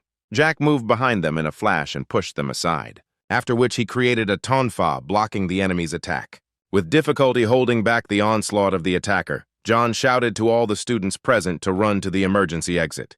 The students themselves did not understand what was happening and were dumbfounded with fear, ignoring John's order. Noticing that everyone remained standing in their places, the man asked what they were doing because they had been ordered to run away from here as quickly as possible. At that very moment, his weapon began to become covered with deep cracks, unable to withstand the enemy's force. A few moments later, everyone saw John being cut in two by an enemy unknown to them. Throwing the blood-stained sword over his shoulder, Douglas said that he was glad to meet his comrades from South Korea. A terrifying aura emanated from this man, and the scar on half of his face made him even more dangerous. A few moments later, 2 more guards came running here, and one of them asked Douglas who he was and what he wanted here. The man ignored the question, telling the guard that he looked pretty tough and that maybe he could at least cheer Douglas up a little. Paul's partner said that the stranger's accent sounded like North Korean, and based on these words, Paul asked the attackers if they were spies sent from the north. Douglas replied that today they were not playing the role of spies, but of beggars. After this, he threw a large bag on the floor, saying that if they did not want to lose their heads, they had better hurry and fill this bag with money. Paul was at a loss. He could not fulfill this request, but he was in no hurry to part with life. A few moments later, reinforcements arrived. Realizing that his polite request was not going to be fulfilled, Douglas said that they had better fill the bag with money while he asked them nicely. Paul shouted at the man to stop demanding the impossible and get as far away from there as possible. Raising his huge sword, Douglas said that to this day he wondered whether the people of the southern part suffered from hearing or sight, since they dared to challenge him every time.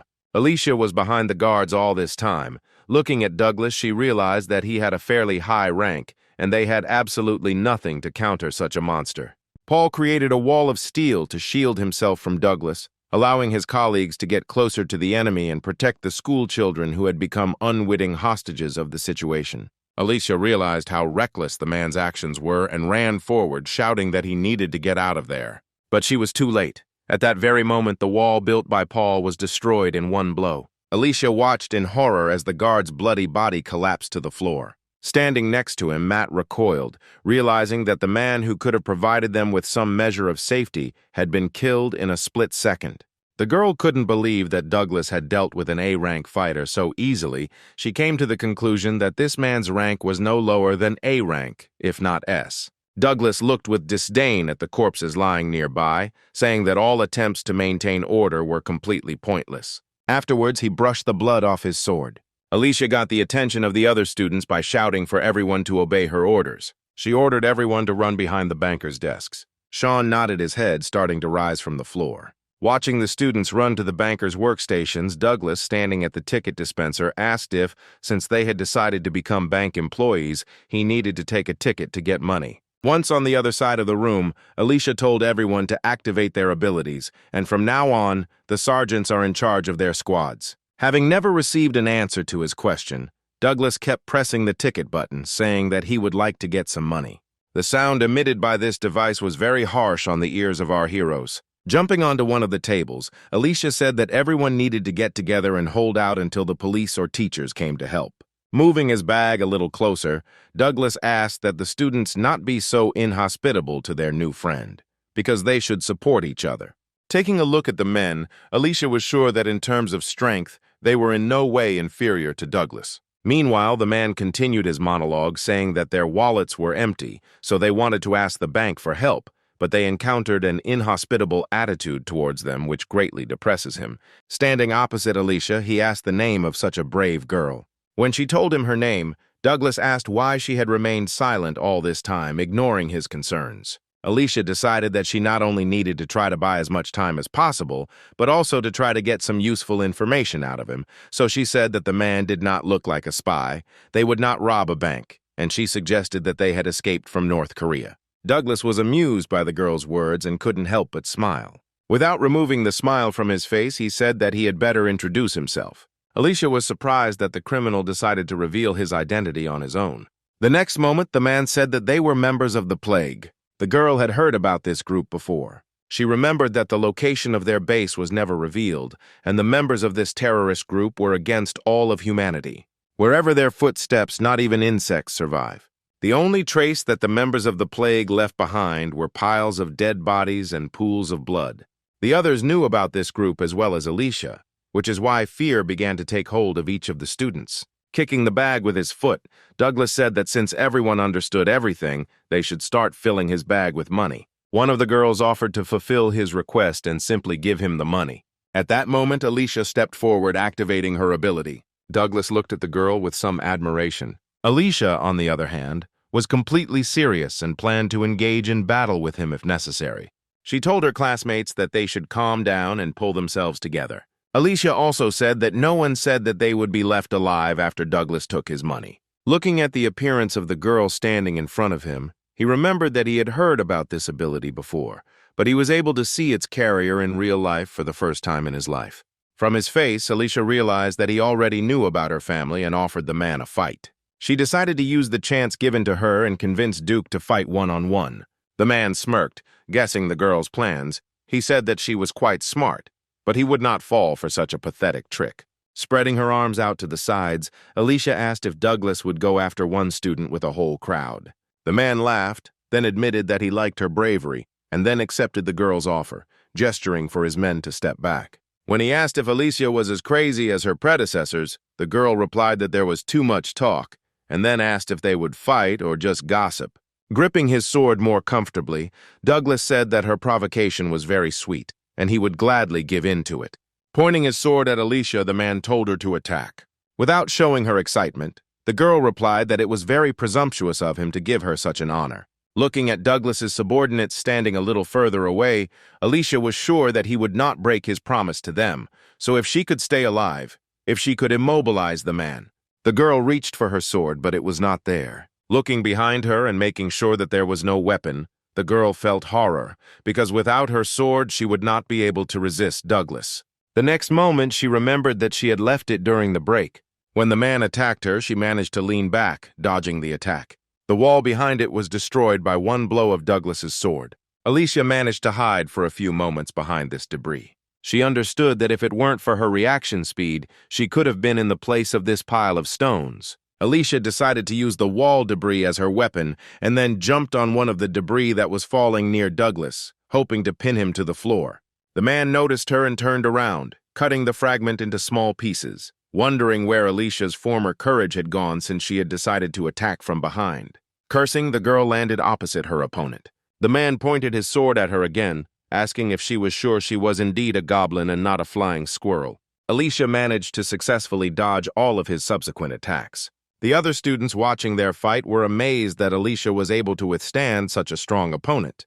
They started supporting the girl, shouting her name and that she would succeed. Ethan was currently analyzing the current situation, thinking about how best to proceed. Lewis, who was sitting next to her, said with delight that Alicia was simply incredible for being able to withstand the onslaught of a monster like Douglas. Ethan put his hand on the guy's shoulder, saying that now was not the time for this. Hearing that they had to run, Lewis asked, confused, where to run. Looking at the ceiling, the hero replied that it would be best for them to run upstairs, to the restroom, to the offices. They needed to hide where they could not be found quickly. Ethan was well aware that Alicia wouldn't last long, so he decided it would be better to try to hide the students. A few moments later, Douglas caught the girl, changed the trajectory of his sword strike, and struck her. This caused Alicia to fly to the side, hitting the wall hard. The man began to slowly approach her, dragging his huge sword across the floor. He said with a smile that it was time for them to stop playing cat and mouse. When Alicia coughed up blood, the mood of the students watching her changed. They were horrified because their strongest student had lost.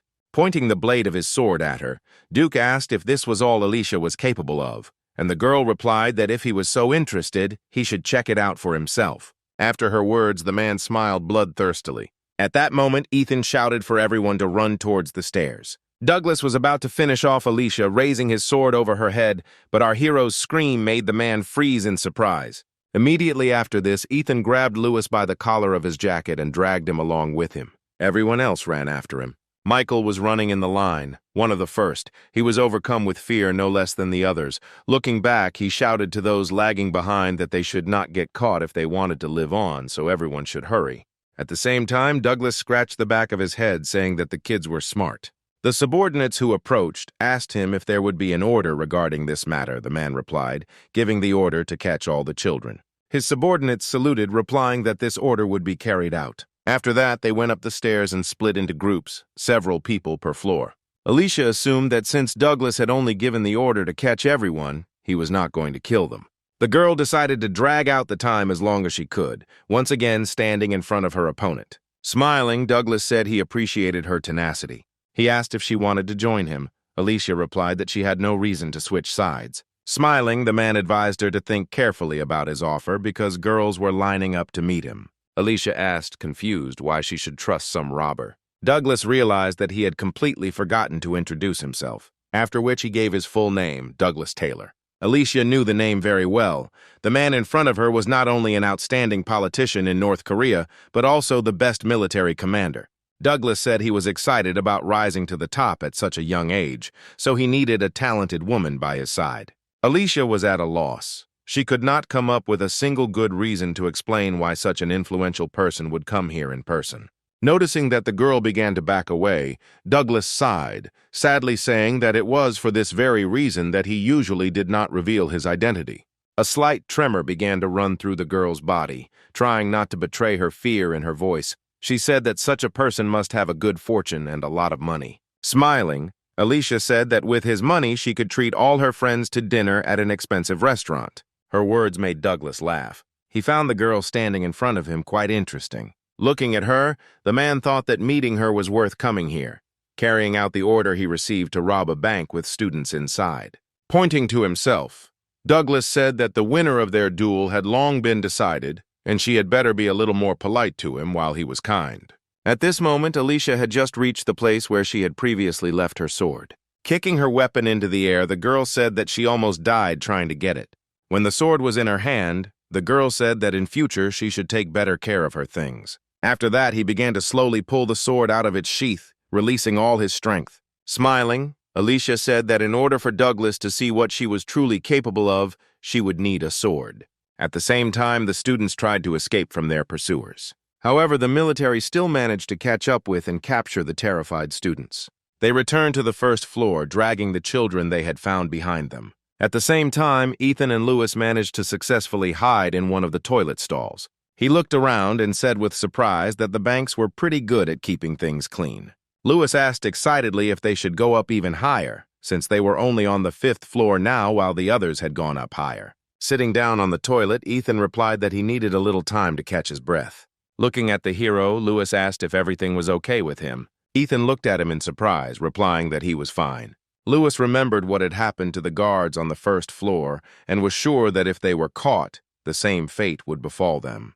He looked away, deciding not to voice his concerns, and simply said that it was better for them not to stay here for long because they would be caught quickly.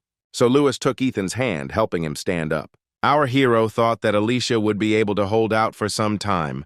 His assumptions about what would happen when Douglas finally played enough were not rosy. Ethan pushed the guy's hand away, saying there was no point in running. He said they needed to fight, which puzzled Lewis. The guy tried to reason with the hero, saying that it was better for them not to catch the eye of the military, because even the teachers would not be able to do anything against these people, not to mention the C and F-ranked ones themselves. Suddenly, Ethan asked Lewis if it was possible to divide souls into ranks. Faced with a face full of incomprehension, the hero said that he once heard an interesting story. He said that Alicia's combat abilities were previously only D rank, but now they have risen to A rank. Ethan explained that one shouldn't focus on just ranks, which can be increased through hard training. At the same time, one of Douglas's subordinates went up to the 5th floor, finding no one on the lower floors. Lewis asked why Ethan brought this up so suddenly. Hearing approaching footsteps, the boy panicked, saying that they had already been discovered.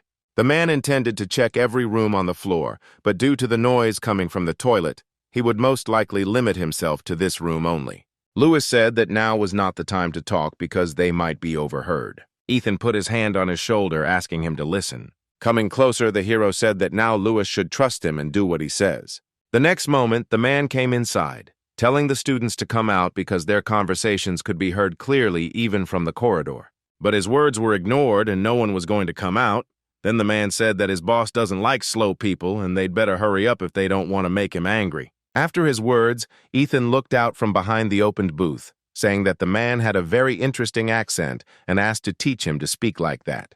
Thomas told the guy to stop fooling around. Douglas wouldn't mind if Ethan broke one of his arms or legs. Standing opposite the man, the hero noted that without the presence of his boss, the man seemed much more talkative.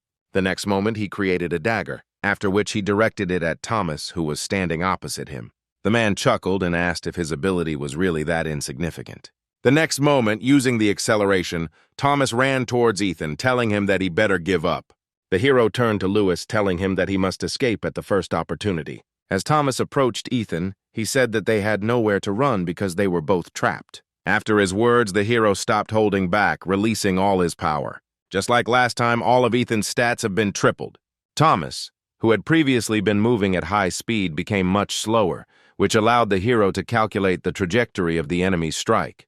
Dodging his fist, Ethan said the man was too slow. Standing next to this guy, his body began to shake slightly. Thomas did not understand what was happening. The next moment, Ethan struck his opponent so quickly that he did not have time to react. During this, he laughed like a madman, saying that he was very sorry. Grabbing Ethan's hand, Thomas said the guy was just crazy.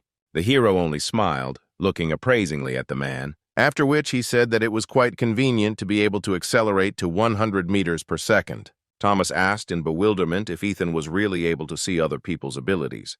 The guy replied that anything was possible, after which, with a look full of madness, he asked whether he should cut off the man's ankles. He was curious about what would happen to a person if the means of manifestation of his soul essence was destroyed, after which he struck the man in the shoulder. The more blood there was on him, the more madness took hold of Ethan. The toy that ended up in his hands was too interesting, and he wanted to play with it to the fullest, experimenting with what would happen if he hit this or that point on Thomas's body. Lewis, still in the booth, watched what was happening in horror, not believing his eyes. A large tremor ran through his body, and he unconsciously began to retreat back, whispering Ethan's name. Hearing his name, the hero was distracted from his toy. Lewis froze as the hero looked at him with a look of madness. Ethan asked if Lewis had called him. Noticing the horror reflected on the guy's face, the hero asked what exactly he was so afraid of. Lewis forced himself to leave the booth, his voice shaking as he said that Ethan needed to run away as quickly as possible. The hero laughed at his words. He replied that Lewis was wrong here and asked who, in his opinion, really needed to leave here. He stood up slowly, holding Thomas's limp body, Ethan keeping his eyes on Lewis the entire time, waiting for his answer. The guy couldn't utter a word because of the fear that gripped him. For several long moments, Ethan stared at Lewis standing opposite him. Suddenly, the madness receded and our hero regained consciousness. At that very moment, a severe headache struck him. Ethan shook his head from side to side, trying to suppress his crazy side that was breaking through, causing his glasses to fall to the floor. The next moment, the guy again grabbed the still conscious Thomas by the collar of his jacket. With all his might, Ethan shouted at Lewis to get out of here as fast as he could. The boy winced when the hero said that the nature of his ability to turn his hands into a blade meant that Lewis's body could not be destroyed. Ethan advised him to think about it. Swallowing, Lewis did as Ethan asked and ran towards the exit. After this, the hero breathed a sigh of relief, saying that now he did not need to worry about witnesses. Thomas laughed and twirled his finger at his temple, saying that the guy had definitely gone crazy. Raising his eyes to the man, again full of madness, Ethan said that he would still have to carry out plan number 13. The man had absolutely no idea what this guy was talking about and was thinking that he absolutely had to report this psycho to his boss. However, his plans were not destined to come true because the next moment Ethan slit his throat. At the same time, Alicia felt much more confident when she finally had the sword in her hands. Douglas studied the girl's weapon with interest, saying that the sword matched her cute face. Placing the sword in front of her, Alicia replied that he would change his mind after the first blow. Getting into a fighting stance, Douglas asked if she was so sure she could defeat him. The next moment, he attacked the girl. Alicia blocked his strike with her sword. Douglas looked at her with eyes full of surprise. Smiling, the girl answered his question that her victory was already obvious. Alicia was becoming more and more interesting to him, and returning to his original position, Douglas asked if she really didn't recognize him as an ability. Looking at her sword, he had a hunch that it was somehow weakening his ability. Douglas said that Alicia had a strange sword. The girl replied that many people told her that she robbed her family by taking this sword. She said that it was created specifically for fighting strong opponents. Thanks to the constellations applied to the blade, the sword has the power of the stars, thanks to which the owner, having a high level of sword mastery, can destroy an A-rank opponent and above. Having finished her story, the girl attacked the man. The next moment, her doubles appeared on either side of Douglas. He laughed, saying that Alicia was quite an interesting opponent, and asked again if she would like to join him. The girl replied that her opinion had not changed at all since last time. Raising his sword above his head, Douglas said that it would be a shame to kill Alicia now, when he had not yet fully enjoyed their battle. Afterwards, he attacked the girl along with her doubles. Alicia managed to cover herself with her sword, flying to the side. But her doubles, having fallen under Douglas's attack, began to disappear. The man didn't give Alicia time to catch her breath and immediately made another attack in her direction. The girl blocked his attack with her sword, but Douglas's attack was too strong. The next moment, the man applied even more force, causing the girl to fly to the side, after which he said that he was stronger than her. Gripping her sword tighter, Alicia said that he had too much self-importance and ran towards Douglas. As Alicia approached him, she created two more doubles. They all attacked the man at once, who didn't even move when she used the technique again. Douglas struck quickly and hard, disposing of Alicia's doubles. The girl hoped that her doubles would be able to distract the man, giving her a chance to attack when Douglas was open. But this plan failed. Her doubles disappeared too quickly, and Alicia found herself alone with her enemy again. Jumping back, Douglas said that he was beginning to like her more and more. Alicia was no longer so confident in herself. Her opponent turned out to be stronger than she expected. Douglas asked the girl if she still thought she was stronger than him. Without waiting for her answer, he said that what he had shown should have been enough to convince Alicia to join him, standing in a stance. The girl replied that this was not enough for her. At that very moment, the military entered through the main entrance, dragging the escaped students behind them. Alicia was surprised that they had already managed to catch someone during this time. Noticing that they appeared from the street, the girl assumed that the entire police force had come here because of the noise, but they couldn't do anything because of the hostages. Douglas asked why his subordinates were only bringing children in from the street if they had previously gone up to the upper floors. One of the men said they split into two teams, one of which raided the upper floors while the other waited outside the building to catch the students jumping out of the windows. He also reported that those who still had not returned went up to the upper floors to look for those who remained. Alicia was very surprised when she heard that the men immediately went outside, and during all this time, the police did not make a single attempt to save the hostages. The current situation seemed too strange to her. Looking at Alicia, Douglas said that all her thoughts were written on her face. Throwing the sword over his shoulder, he said that all her guesses about why the police hadn't arrived yet would be wrong, because they had temporarily closed the bank using their abilities. When Douglas said that, it was like a bucket of cold water had been doused over her. Meanwhile, the man continued, explaining that he would not have carried out the attack without proper preparation, even though the bank looked the same from the outside as usual, but no one would guess what was really going on inside. Alicia found it hard to believe that there was no one from the outside who could help them. She had previously thought that it would be enough to just hold out until the police arrived. But now the situation has changed a lot. Even if she manages to escape to bring help here, by the time she returns, everyone else will already be killed. The girl clutched her sword. She realized that it was useless to drag out time further by fighting, but Alicia didn't know what else she could do in this situation. Looking at her, Douglas asked where her former warrior spirit had gone. One of the bank employees, who was captured along with the students, kept looking at the leader with apprehension. Suddenly, he stood up and used his ability to run forward. He managed to reach the nearest table with a telephone in a matter of seconds. Matt picked up the phone and pressed the emergency call button, after which he requested security, saying that their bank had been seized by terrorists. As he spoke, the man turned around looking at the invaders who, for some reason unknown to him, did not try to stop him in any way. There was no answer to his messages from the receiver, and Matt asked excitedly if anyone could hear him. Silence answered him again, and then the man realized that for some reason the connection had been blocked. At that moment, Douglas came up and threw the bag on the table in front of Matt. He smirked and asked if Matt hadn't heard his conversation with a young lady a few minutes ago. The man fell to his knees in fear before Douglas, who in turn explained that among his subordinates there was one who specialized in isolation, which meant that neither the phones nor the emergency call button worked. After his words, Michael and Sean took out their phones and saw that there was indeed no connection. Matt asked why someone as important as Douglas would burst into a bank in broad daylight. Tilting his head to the side, he replied that a man should not belittle his position because all professions are equally important. Ignoring his words, Matt shouted that if the special forces found out about his location here, Douglas would be in trouble. Smiling, Douglas replied that the point was that no one would be able to find out anything because of the isolation, which he had already talked about twice. After this, the man's gaze became more bloodthirsty, and a terrifying aura began to emanate from him. Matt froze in horror, realizing that he was about to be killed. The next moment, the sharp blade of Douglas's sword was pointed at him.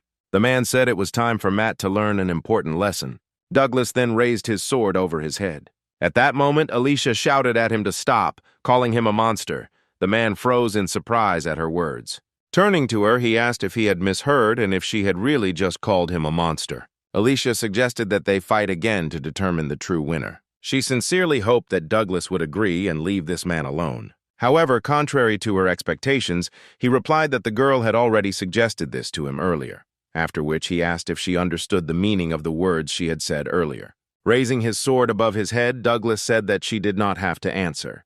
The next moment, he chopped off Matt's leg, causing him to scream in intense pain. Alicia took a step back, watching such a horrific scene. Ignoring Matt's pleas for mercy, Douglas raised his hand for another blow and said that if she had known what her words meant, she would never have called him that. The next moment, Matt's screams stopped and the floor and walls were stained with the man's blood. Alicia closed her eyes at the last moment, not wanting to witness such cruelty. A few moments later, Matt's severed head flew past the girl. She opened her eyes when she heard something fall, and holding back a scream, she took a few steps back. Douglas pointed his sword at her, saying that since she had decided to challenge him a second time, he would not be as polite to her as before, but would simply cut off her legs and arms, after which he would carry them with him in a bag. He said that he would do Alicia a great honor by giving her death at his hand. Suddenly, the door leading to the stairs opened, making a loud sound. Everyone in the room turned their gaze in that direction. The next moment, Lewis came out from there, raising his hands up. Douglas turned to him and asked who he was. One of the subordinates stepped forward, saying that he would immediately seize the stranger, but Douglas stopped him. Lewis felt very awkward having so many eyes studying him. He thought that Ethan had been wrong in his assumptions that it would be hell here when he warned him about the situation on the first floor. Looking at the students trembling in fear and the pools of blood on the floor, Lewis was sure that this situation was much worse than just hell. In the bathroom stall before Thomas came in, Ethan told Lewis to run to the first floor as soon as he activated his ability and tell everyone he was there. The guy asked in bewilderment how he could leave Ethan alone in such a dangerous situation. Smiling, the hero asked Lewis to just trust him. Now he was on the first floor, and all he had to do was reveal Ethan's location to fulfill his request. When Douglas asked the boy to introduce himself, he gave his name and said he was a 10th grader in medical school. After which he said that all the money was on the 5th floor. Smiling, Douglas asked if the safe was really located in such a strange place. Lewis explained that his friend had moved everything there a little earlier. The man was alarmed by the guy's words about this strange friend. Without turning around, he asked his subordinates why those who went upstairs to look for the students had not yet returned. Looking at the fighters standing behind him, Douglas asked menacingly why they were standing there doing nothing while a child was walking around the floors of the building. One of the subordinates sat down on one knee in front of his commander, bowing his head. He said that he would check everything himself and bring the child here. As Douglas approached him, lowering his sword near his leg, Joshua began to beg the man for a chance to right his wrong. Douglas placed his hand on his trembling subordinate and told him that he was lucky that his hands were already stained today, and then ordered that the last student be brought here, taking the money with him. Joshua immediately stood up and saluted, thanking his commander for the service he had rendered him. Turning around, Douglas looked at the rest of his subordinates, telling them that they would also go with Joshua, and warned that he would not be so merciful if another mistake was made. Then he turned his gaze to Lewis. The boy flinched when he met Douglas's gaze, which did not bode well. The man asked if he was going to go up with the others or if he should do it himself. Lewis sighed and replied that he would go up to the 5th floor accompanied by Douglas's men. Having received his answer, the man smiled, praising the guy for making the right choice. After which he approached the student sitting on the floor, saying that while his subordinates would be busy with his friend, he would also have a little fun here. The next moment, Douglas pointed at Alicia and asked if everyone could see her clearly. Without waiting for an answer, he said that he would spare the life of anyone who brought him her leg or arm. Douglas was curious to know what they would do next. After the man's words, the faces of Alicia's classmates turned whiter than canvas. Clenching her fists and hanging her head, Erica asked if they should really go against Alicia. Douglas smiled as he watched the seeds of doubt begin to form in the students' minds. Sitting nearby, Catherine asked how Erica dared to think something like that when Alicia had fought for them from the very beginning, risking her life. Erica looked at Douglas and replied that the situation had changed and the winner had long been known to everyone, and besides, it would depend on him who would be left alive. Suddenly, Douglas asked if anyone had a watch, saying he would start the timer because he was tired of waiting. After his words, the two guys said that they simply had no choice, and Alicia had a wealthy family that could provide her with a good life even without a pair of limbs. The girl herself found it very unpleasant to hear such words, but she understood perfectly well that their lives were at stake. Suddenly, Lewis approached her. Alicia asked him indifferently what he wanted. The guy whispered that she shouldn't worry. She just needed to hold on a little longer. The girl looked at him in surprise, asking what this meant, but Lewis just smiled back at her. Alicia said that he should have stayed in his hideout longer because the enemy now had one more hostage. The guy replied that he came to help. Hearing his words, everyone else looked at Lewis as if he was crazy. One of the men, a former bank employee, contemptuously asked if the guy wanted his hand as a thank you. Lewis ignored the question and turned to Alicia. He smiled and said that he and Ethan were now best friends. The next moment, Douglas destroyed one of the nearby tables, drawing attention to himself. Rubbing his neck, he said wearily that he would kill everyone here if they made him wait too long. The next moment, trembling with fear, everyone began to apologize to Alicia, saying that she should understand them. Without taking their eyes off the girl, they said that they simply had no other choice. Douglas turned to Lewis, asking whose side he was on. Smiling awkwardly, he replied that he would take Alicia's side. The man chuckled, then said that in that case he would also need a part of this guy's body as payment for saving one life. Everyone looked at each other excitedly when they heard that the number of those who could survive had increased to 10. Lewis smiled awkwardly, asking Alicia if she could protect them both. The girl called out to Douglas, calling him a North Korean puppet, and the man turned around, asking how much longer she would treat him so disrespectfully. Alicia ignored his question, asking what would happen if she simply killed all the hostages. Would he then leave her and Lewis alive? She argued that everyone should have a chance to survive. The next moment, Douglas's booming laughter echoed through the room. He said that Alicia was saying some rather interesting things. He accepted her offer, promising that he would let them live.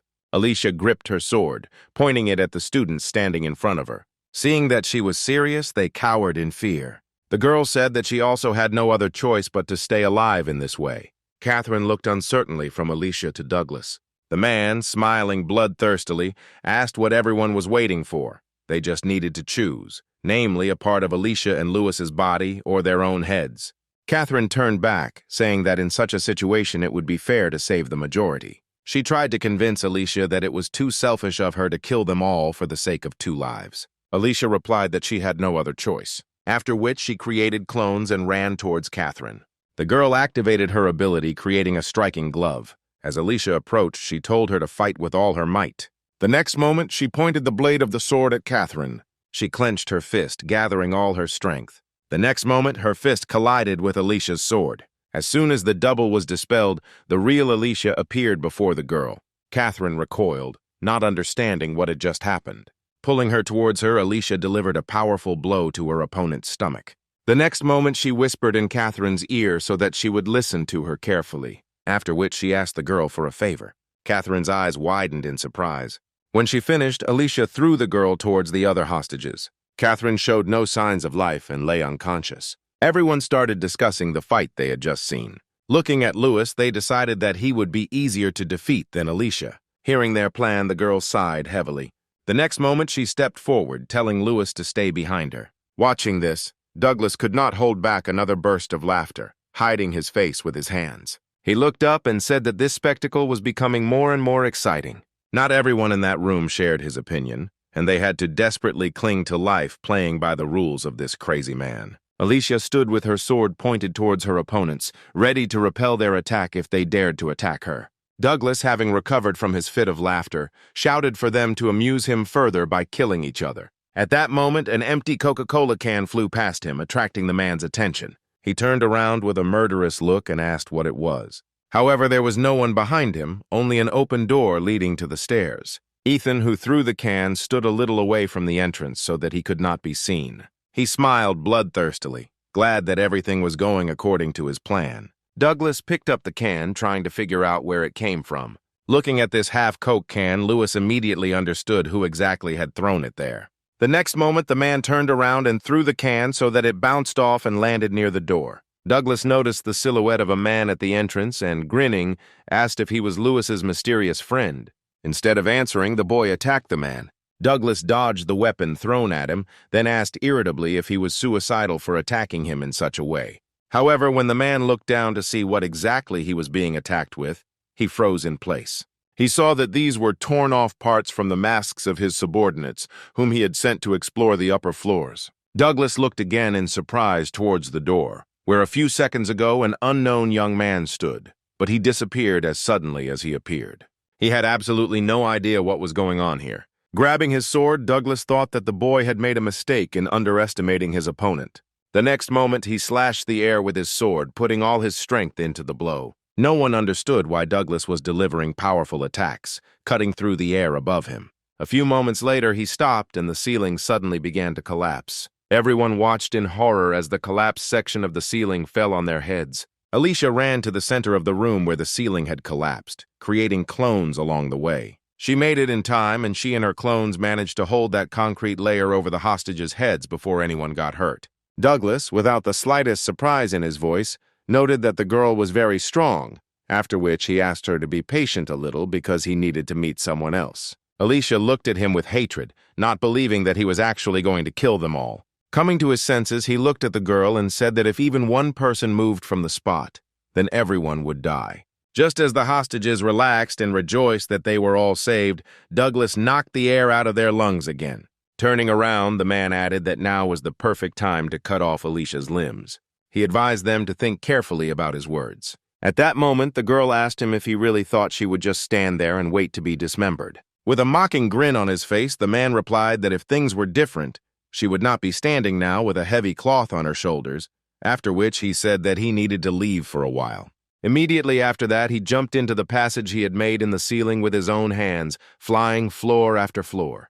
Alicia and the rest of the students remained in their places, afraid to even move. Suddenly, the girl said that she wouldn't last long, and if they didn't want to die, then everyone should get out from under this piece of ceiling. Lewis ran up to the girl and shouted that everyone really needed to get out of there. However, a woman who came forward stopped the guys, saying that if everyone came out, they risked dying later at the hands of Alicia. Sean, who was trapped, shouted that if they stayed here, the boulder would crush them to death. Michael approached Lewis, telling him that he should step aside because Alicia had previously stated that she would kill them all, so now was their perfect chance to do it first. Lewis asked in bewilderment if no one had seen her rush to save people. He tried to explain to everyone that Alicia had not really intended to kill anyone, because if that were not the case, she would not be standing now holding up the collapsed ceiling. He suggested joining forces and running for the exit, even if there were enemies waiting for them outside. Together they could break through. Michael interrupted him, asking what would happen to them if Douglas decided to return at that moment. Catherine, who had come to her senses, intervened in their argument. The girl looked at Alicia, who was holding on with all her might. At the same time, Ethan heard footsteps behind him and turned around, saying that his guest was a little late. Looking around, Douglas asked if there was anyone else there besides them. He found it hard to believe that some schoolboy had taken on a squad of his best fighters single-handedly. Noticing that the man was staring at the corpses of his people, Ethan said that he had had a lot of fun with them. With a look full of madness, the boy said that he would have dealt with it faster if they had attacked him as a whole crowd at once. Smiling widely, the man thought that the girl he fought with earlier had impressed him greatly, but the guy standing in front of him had managed to completely outshine her. Douglas wondered where this monster had come from. Ethan ignored his question and ran his index finger along the blade of his dagger, a bloodthirsty smile on his face. Douglas extended his hand to the boy, asking if he wanted to join him. He even promised Ethan a good position if he accepted his offer. After his words, the hero put his palm to his face, carefully thinking about something. A few moments later, he broke into a happy smile, saying that it would be best to take the ninth path. Immediately after this, he took off, approaching Douglas through a zigzagging pattern.